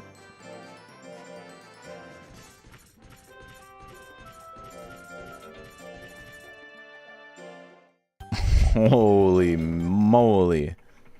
Hachi Machi. We're not even Twilight yet. There we go. Take a 3. Okay, so we're almost there. Need 19 more.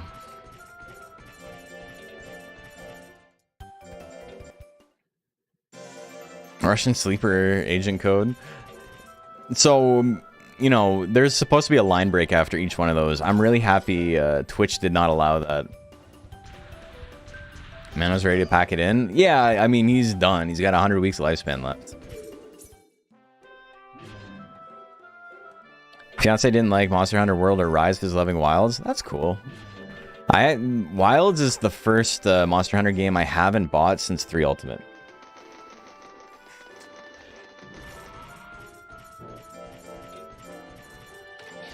And it's not because it looks bad or anything. It's just the game is a big time sink. And, you know, the way that Monster Hunter plays now is like not my favorite thing in the world.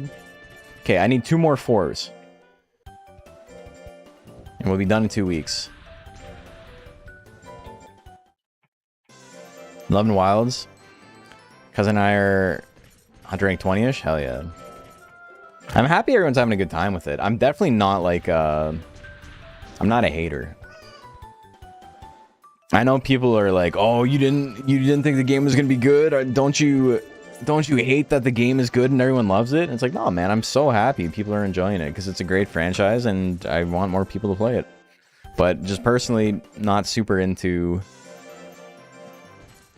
especially Rise. Rise late game was like really, really rough. I didn't enjoy it at all. Sunbreak was really fun to come back to, and then again the end game stuff and like the master rank grind was just I wasn't into it.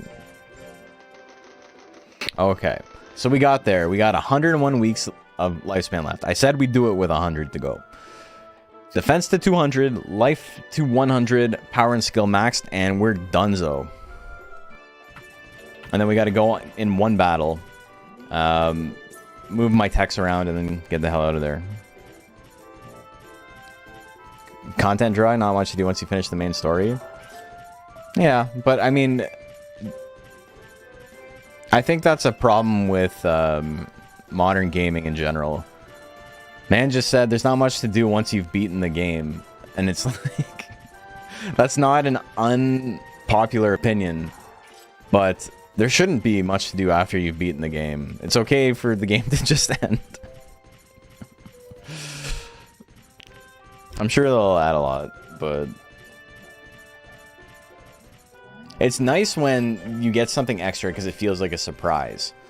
But outside of that, I don't know, man.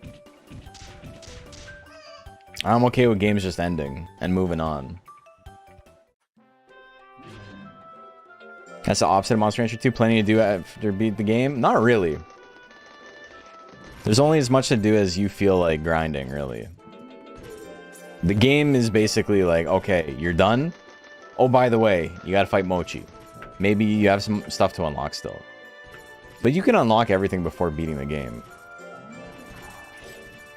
By Mochi, I mean most. Okay, if I do this, I can get a 2. Let's try to get a 3 in life here. So then I only have to do 1 swim drill.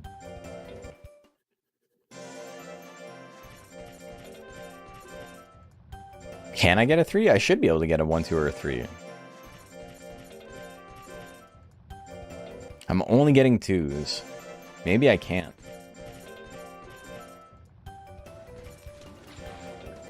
Let me do a training check.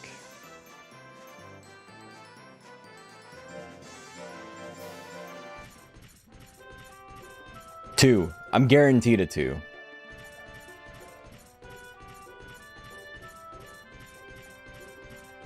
Oh, 2 to 3? It's just 75% chance to get a 2. Okay, there's my 3. There's my chippy.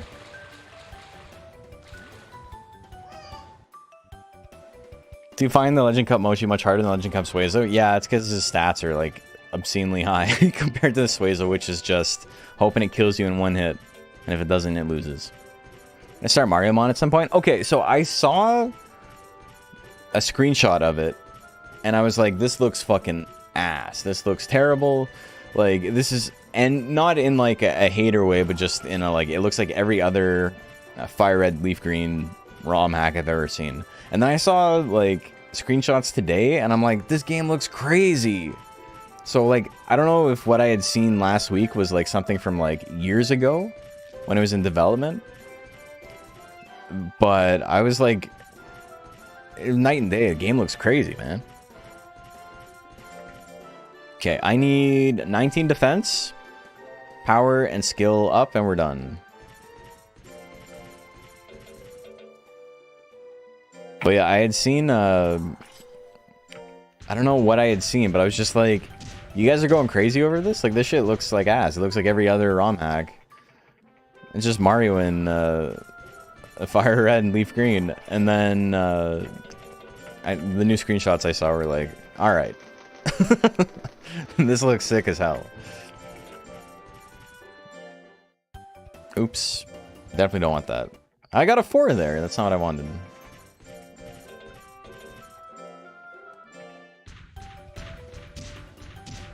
What can I get and endure? A 1 to 4. Oh, oops. Endure 4 to 7. Okay, so I need 2 4s. I need 2 minimum rolls.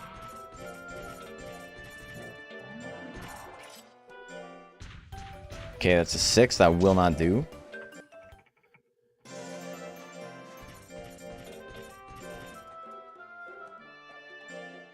This doesn't really matter that much. Because, you know, it's going to pull my numbers down. It'll go down to 150, I believe. Yeah, okay. Fuck, I need 2 4s here or a great that puts me at 200. Okay, there's a 4. There's one someone made a long time ago, just use rip sprites from old Mario games. That might have been what I was... I might have been looking at one someone made a decade ago. Like, it didn't look the same at all. Yeah, it looked nothing special. Yeah, that's exactly the vibe I got from it, was that it was like another ROM hack. Like, who cares? Whatever. I'm happy for you. But it definitely looks like it's 10 years old. So that's probably what I was looking at, because it does not look like the same game at all. Now I get a... Oh, that wasn't even a great... He's just killing it. There we go. There's my chippy. Okay, so everything except power and skill are done. I got 96 weeks of lifespan left. I think we might Troron. It'll be quicker.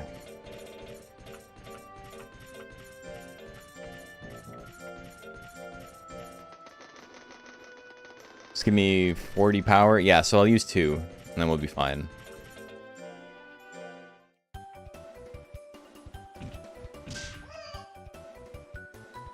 Sounds like what happened? Yeah, it probably is. That makes a lot more sense, because I was like, these don't look like the same game at all. I thought it, you know, in retrospect, I was like, oh, it's probably like a work in progress. But no, it's probably a different game. I didn't know there were different games, but it definitely does look like it.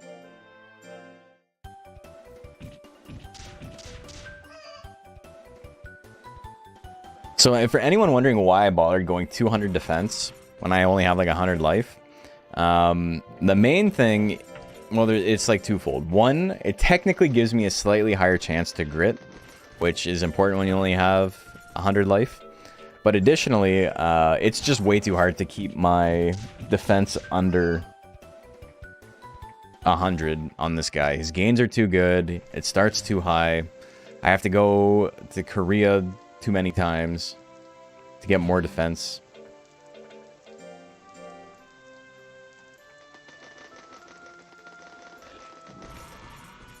This is a fan of Sniper? He is. But he also does damage, that's the difference. Hey, Wildcat, thank you for the follow. That's the Mana La Prancha guarantee. He will do damage. Alright. One more, uno más. And then a couple little drills and we're done. Can do some mon testing after he's finished, yeah. Sir Noddington? That's a good name. I am, you know, partial to Mana La Prancha, obviously.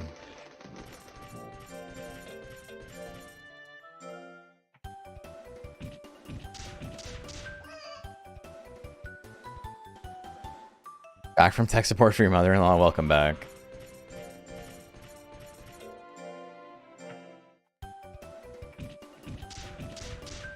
Yeah, I'll only have to do a couple of drills and we'll be donezo. These stat gains suck, but, you know, that's what the Troron's for.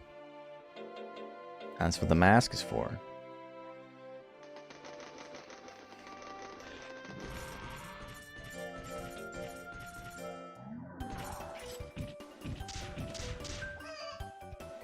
Okay, so I need 11 skill and 3 power. Even just rolling ones doesn't matter. We're almost there. So, power is basically guaranteed here. It looks like my mic is like clipping a lot, but it's happening when I am like hitting my desk and stuff. So I think it might be a connection issue. Like with the cable more than anything.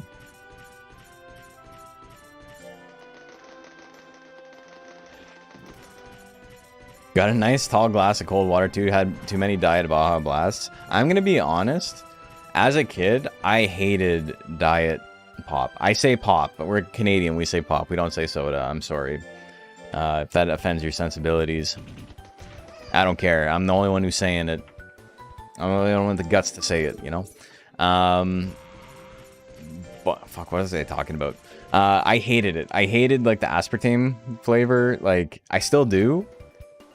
But I will say, as an adult, and, like, being at a point where I care less about, you know, how sweet something is, I've like really come around on like Diet Pops.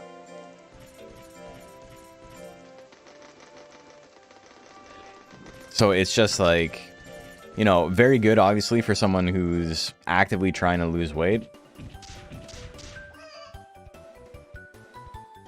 I don't like talking about like losing weight because, you know, people are like, oh, you don't have to lose weight, like you're not big at all. And it's like, no, I'm fucking not. But that's the point.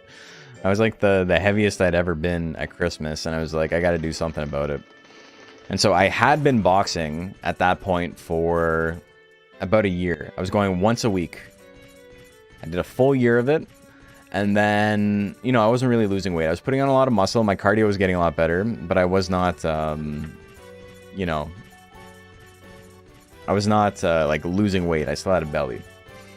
And so this year, I like put a lot of effort into it. And so at Christmas, I was 195, and now I'm 176. So I've lost like 20 pounds in 3 months. And my goal is like walking around weight is probably 170. My goal is to hit that by the end of May. So I think I'm on track to do that. Hey, and we're done. Chunky but getting better slowly. I also like, you know, there was a time in my life where I was like 7% body fat. So I was, you know, very, very lean. Like when I was like playing rugby and stuff. Probably too lean for rugby. I probably could have afforded to put on a little bit extra weight for it. But, you know, that was just my build. I'd go skateboarding for like 4 hours a day after school every day, and rugby, and boxing and stuff. Hey, build's done. And we're on a tournament. So all we gotta do is enter this tournament, see if Deathbringer is active. And it's the Larox, that's fitting, because we had to feed him like a dozen. It's not. Okay, so here's what we're doing. We got it set up. We're done. This way, we won't gain any stats from the tournament.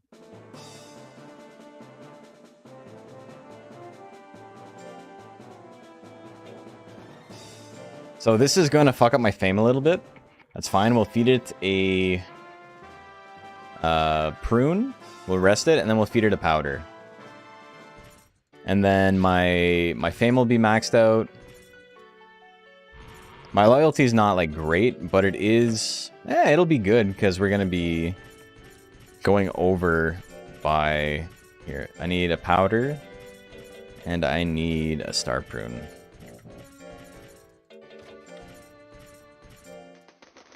Star prune here.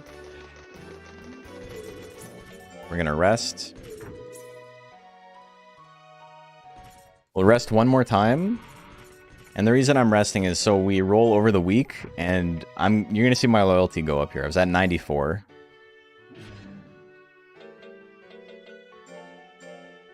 Now I'm at what? What am I at? 98. Hell yeah.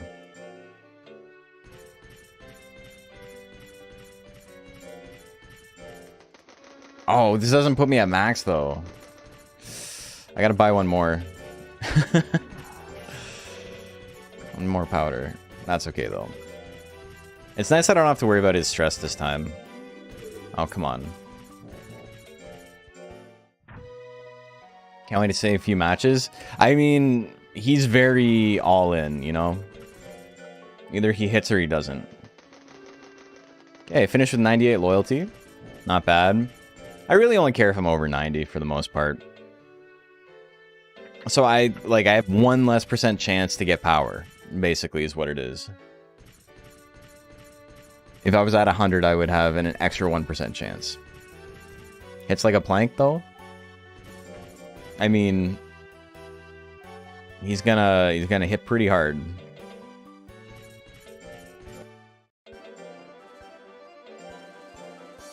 Okay, so let's save it.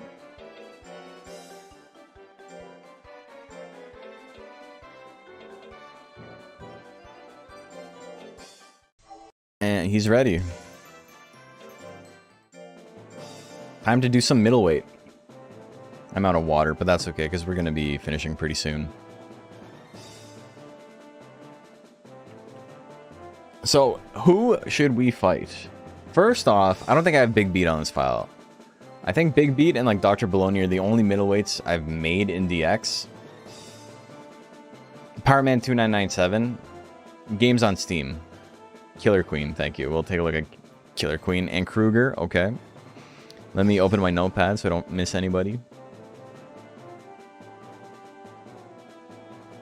Robin Hood, okay.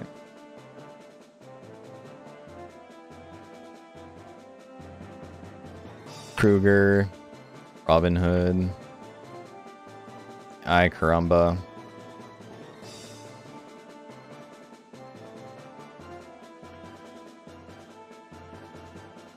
Stegosaurus. D.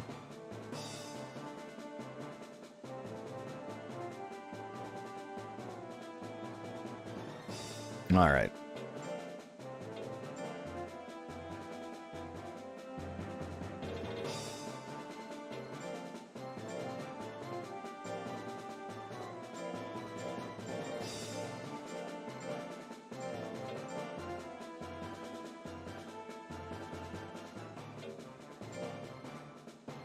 Okay. Let's go. Okay, start prediction. Who do you guys like? Player 1, player 2. Prediction is live. First to 2 wins.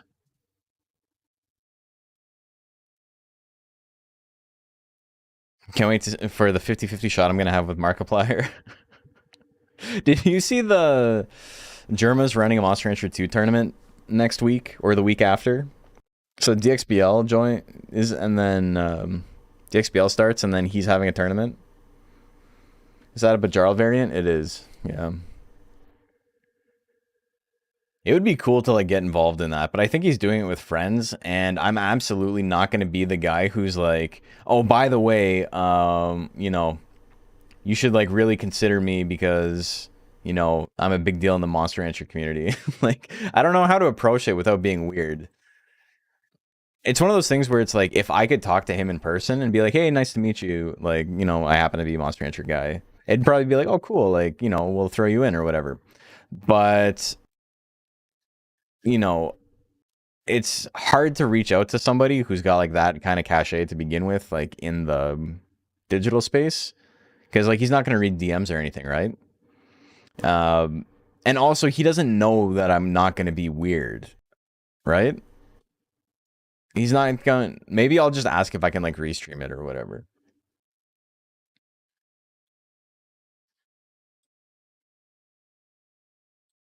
It's like just a strange situation to be in, to put him in as well. Okay, 76% on my guy. It's probably good in that, yeah. That way, like, he doesn't have to be associated with me. Because, like, he doesn't have time to vet me or anything, right?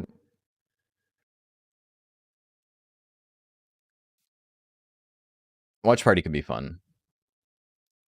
Just explain who you are and the presence you have. But, like, to be thrown in last minute, because, like, it's all people that he's friends with and his, like, viewers are aware of. And he's not making it, like, a big thing, so there's no, like, production around it. But, yeah, exactly what you're saying, Macho. I think that's probably the vibe.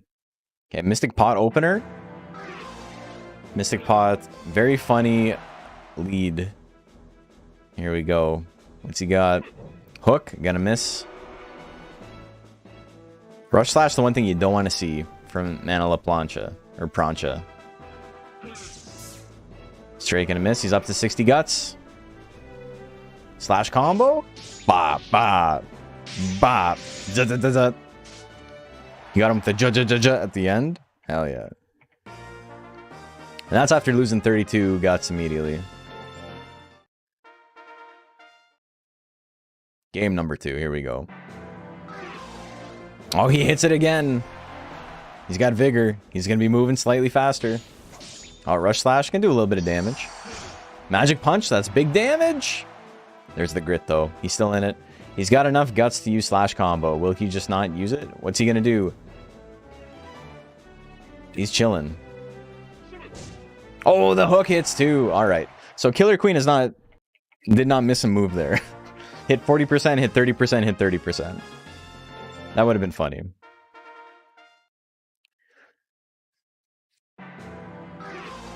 Might be surprised. I mean, the problem is, it's just... like, I can send the message out, but it's gonna get buried, right? Like, I don't know how to, like, get his attention in a way that's not, like, super obnoxious. Anyway, GG's. Hard matchup for sure.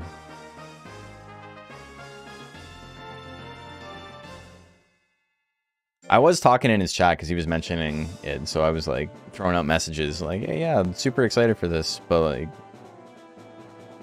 all I play is Monster Rancher, haha, or like whatever. But like I wasn't being like obnoxious or weird about it. But you know, fucking 8,000 people watching gets buried. It's like invading a space. Yeah, 100%. It's like, hey, you don't know me, and I'm not part of your scene, and like I'm not. It's like if he came into this scene, right? And was like, oh, by the way, I'm going to be the new Monster Rancher guy. Like, I'm going to be running Monster Rancher tournaments. And we'd probably be like, that's sick. But, like, everybody who's, like, held the scene together with, like, duct tape and glue and thoughts would be like, what the fuck, man? Like, why are we getting pushed out? Like, it's just... I don't know. Just be yourself. If he doesn't see it, try another time. No, like... I'm aware, like, of how to approach this. I don't think it's that big of a deal. It's just, like, you know, it would be really sick if it happened. Okay, predictions live for this. It's like that Monster Tamer dude to me. Came into the scene when DX dropped and then left. Yeah. Oh, yeah, Ed? Ed's a nice guy, but yeah, it was... I can understand why people who didn't, like, actually get a chance to talk to him would have been like, all right, whatever, man. Because he, like... Even my tournament that he was invited to, he like really didn't give a shit about it. He like entered a pixie with like 150 to 200 in every stat and was just like, whatever, this is the monster I raised. And there was people like, fuck this guy. And I was like, holy shit, man, it's not that serious. All right, Kruger, 90% of the chips. I think more people on an older game is awesome. Dude, the fact he's doing it at all is really sick to me. Like, there's no jealousy or anything like that. It's one of those things that's funny that's like, I'm the biggest Monster Rancher streamer until Germa streams. And then he's the biggest of like whatever he feels like doing, basically. Right? But like, I'm not bothered by it. I'd love to have more people in the scene. Oh shit, the slash combo hits. Ultra dead. No grit. Shoot your shot in however way you feel comfortable with. The Michael Scott quote? Yeah, that's true. I am a millennial, so that shit hits. Tom Fox was doing Monster Rancher 2 earlier today? That's cool too. Tom's a nice guy.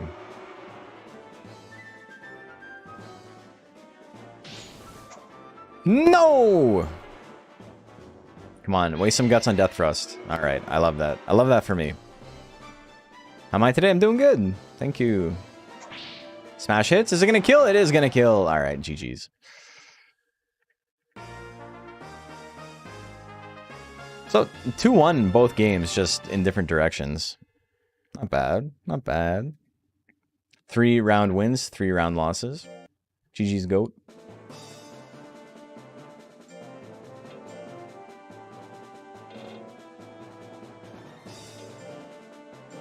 There's a couple of people who, like, you know, streaming is their livelihood, who enjoy Monster Rancher.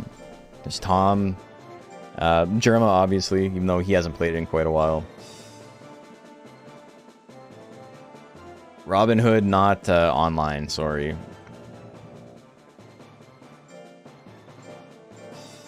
iCar. I'm Car.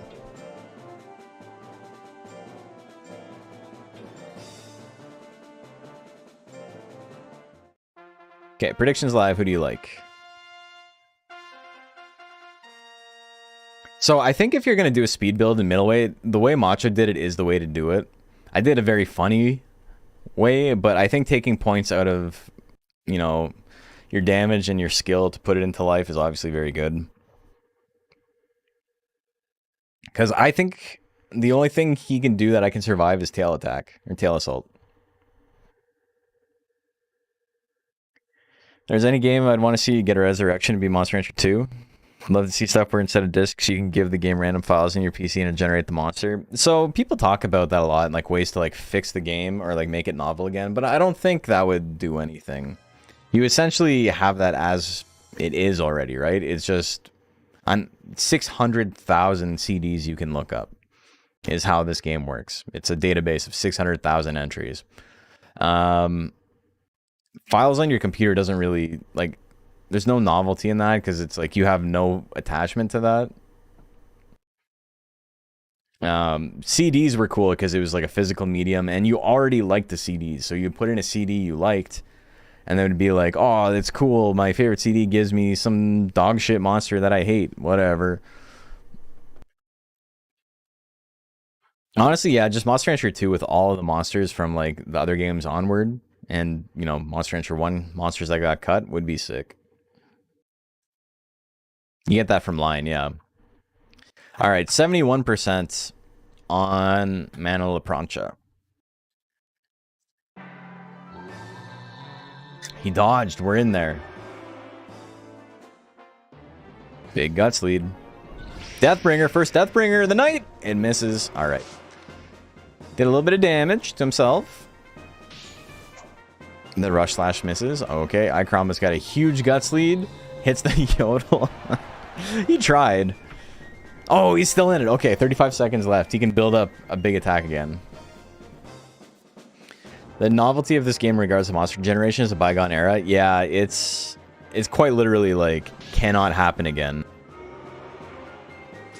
200 defense difference? That's the 200 defense difference. All right, game number 2. My idea for all of the monsters in this year's DXBL was for my monsters to be like fan favorite monsters. I didn't really care if they won or lost, or like how well they did. My goal was to have everybody be hyped and like rally around them. Okay, slash combo miss. Rush slash miss. Hasn't landed an attack yet. Oh, the spit miss. Get out of here. Fuck you. This fucking eyeball. There we go. We're in there. Crit will do it. The spit misses again. No one can land anything. Another rush slash miss. Yodel at 40%. Walking forward, we got kiss. We got slash combo. No. Oh, the Yodel miss. He can swing it again, though, if he wants. Kiss at 38%. Don't hit, don't hit, don't hit. We're in there.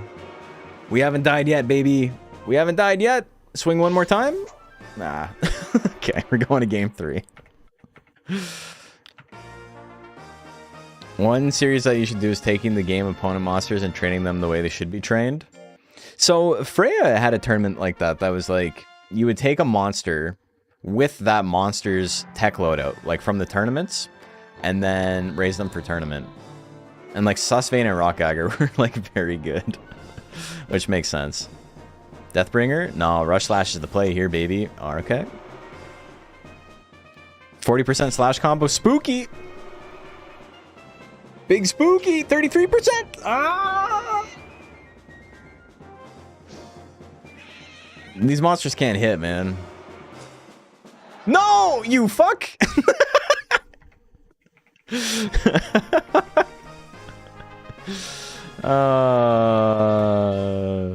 GG's macho.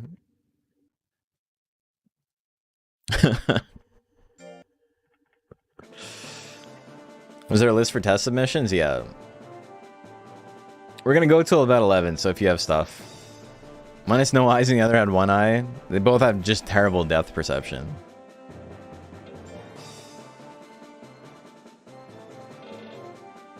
RNG manipulation. He only has to hit one. That's all it is.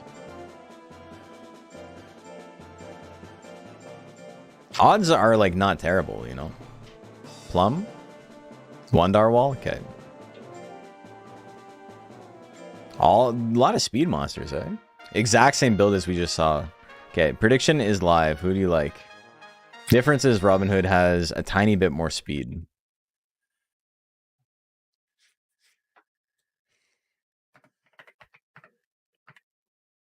Wondarwall, Plum.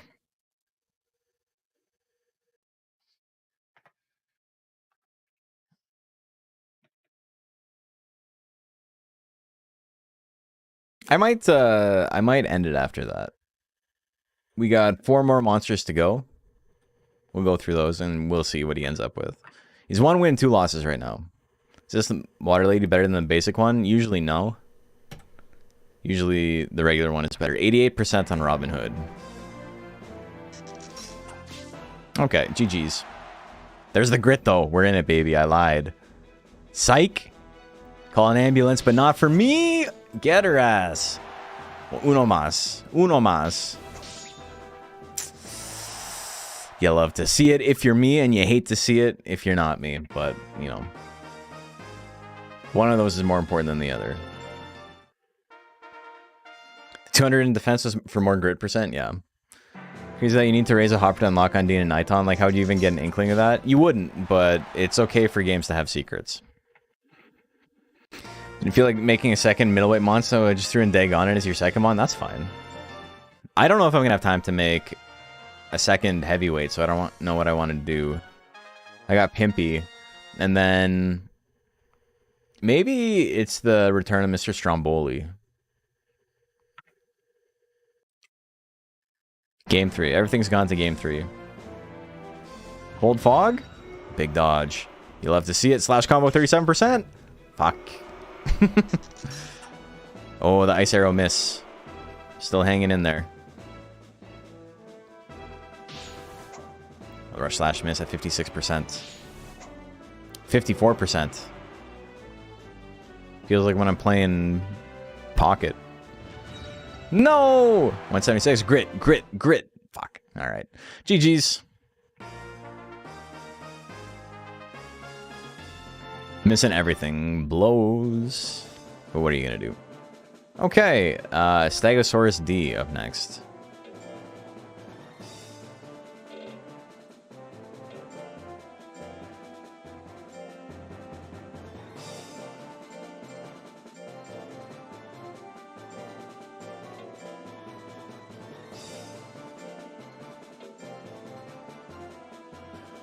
It's like only speed monsters? This is crazy. I think people are just entering stuff that they know isn't going to get rocked. They're like, oh, by the way, here's my totally not counterpicked monster. Okay, predictions live. Because tanks are like extremely popular in middleweight. What's the best Durahan? Metal Glory, the Metalner subbreed. There's a Dragon Beaklon? Yeah, Corcusus. He's ugly as shit.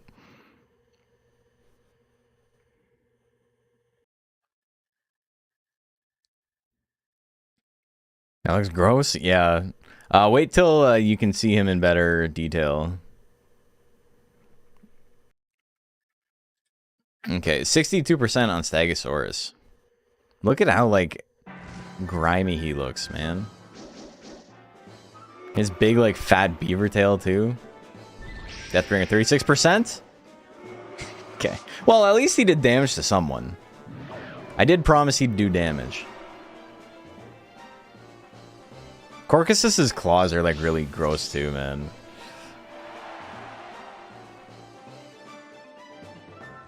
Flying combo 38. Alright, we're in there. It ain't over. It's a coin flip. Land the coin flip, please. Please? No! Grit. Oh, fuck, man. Kinda looks like it's covered in fresh mud.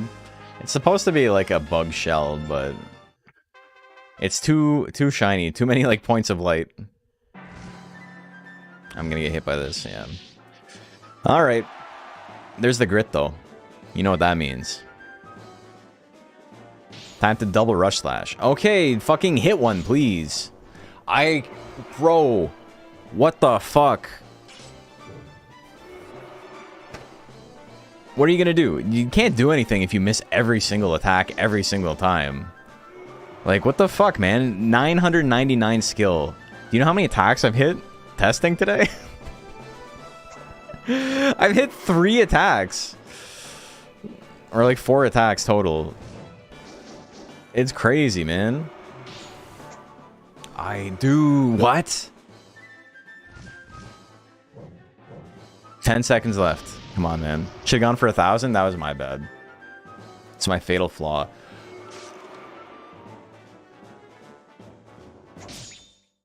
Cool. Crit would have killed. That's so funny. Alright, well, what are you gonna do? You can only miss so many 60% attacks. GG's. Would speed help with hit percent? No. That was just like straight unluck. Nothing you can do. I was get tilted by testing. It's just the game hates me. That's all it is. Wandar Wall. Unless, not with my Nighton though. That shit was really funny. I don't think I've seen so many 90% dodges. Okay, brother. How am I supposed to know? Are they the same? Old save bricked? Oh, that sucks, man. Okay, prediction is live. Who do you like? So he's 1 in 4 right now. They've all been pretty close. Skill issue? I mean, I can't get more skills, so I don't think so. Can't miss here? No, but he can hit me, too.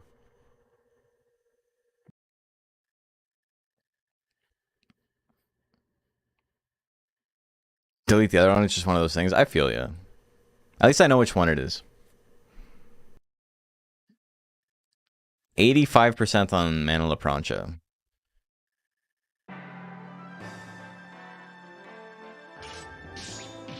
I think this needs a crit to kill off the hop. Yeah. So he's got to dodge at 42%. Okay. We're in there. Both mons can attack still. There's the grit. He's chilling. Double slaps. Ooh, I dodged the coin flip. You love to see it if you're me. Jill combo 41%, dude. That would have done 1,000 damage. Another slash combo to do 1. It's BM, but he's pretty good against this kind of build. Deathbringer is like the actual sauce in this matchup, though. Deathbringer is a guaranteed KO. At even guts, yeah. GG's.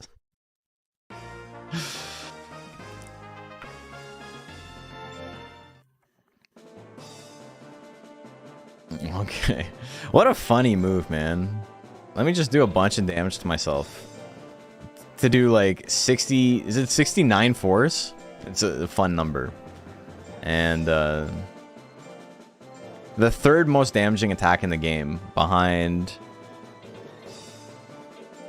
Golem Cyclone and Raki's Explosion.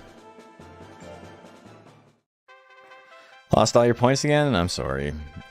Alright, but I'm not, because I actually won. If I didn't beat a tank, I'd be sad. Predictions live, who do you like?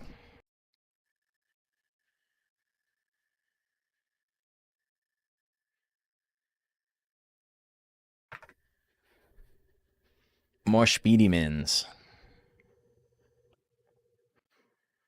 So with a little bit of a guts lead, like 2 rush slashes kills. This is Golem Naga or Golem Gel? It's Golem Naga. Okay, 75% on Woodsy over here. Cyclone Opener, he goes for it. Okay, it's pretty good for me to be up 60 guts. In theory.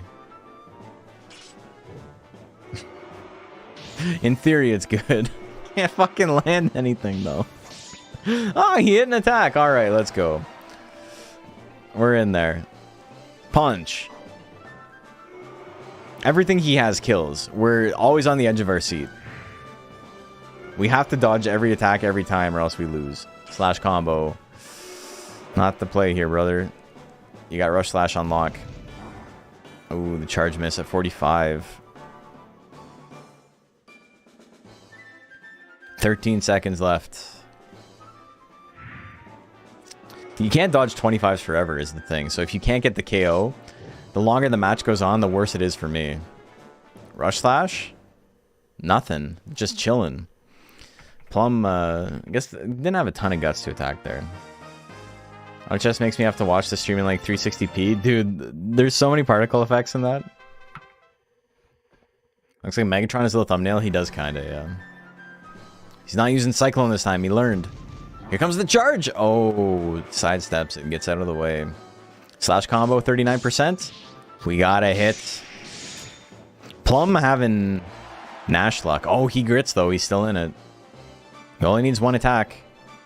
Charge at 45 is the play, probably. Or slap is the play. Cyclone? He was trying to do it in style, eh? Pranch is like, I got you. Don't worry, I'll damage myself. I'll use all my guts to do nothing. 20 seconds left on the clock. Plenty of time for either monster to land 1 attack here. Rush Slash misses, 54%. The charge is going to miss. Plum has not landed an attack. That's how it feels. You don't know what it's like. You don't know how it feels to be me. Can't you see? You're everything I hope for. It. There were mixed like 3 songs there. Slim being the gentle giant. I'm sorry, Krauto. I guess, you know, everybody gets one, and that was my one. GG's. That say I love you. Some people say I look like me dad. All right, that's it for the stream. He went 3 and 4. Not terrible. I got, he tried. There was a lot of trying. Even, like, in the ones I lost, my guy was trying. Plum, when he was fighting, he was trying. It wasn't for lack of trying, for sure. All right. appreciate you hanging out. We'll be away tomorrow. I've got sparring, and I'm probably gonna be way too tired after getting up at 6 in the morning. But we'll be back Thursday. What do I have left to do? I can raise a heavyweight. I got my 2 lightweights. I got my 2 middleweights. Raise 1 heavyweight, and then maybe we'll raise a heavyweight. Heavyweight's a very, very simple build, so maybe that's what we'll do. All right, let's raid a channel. Who do we want to raid? And we'll go say hi, and then I'll get some sleep. Thanks for hanging out for a shorter stream, but it was quite enjoyable. Quite enjoyable for me. Tom, Tom, yeah, okay. Let's raid Tom Fox. Okay. Hope you guys had fun. I had fun.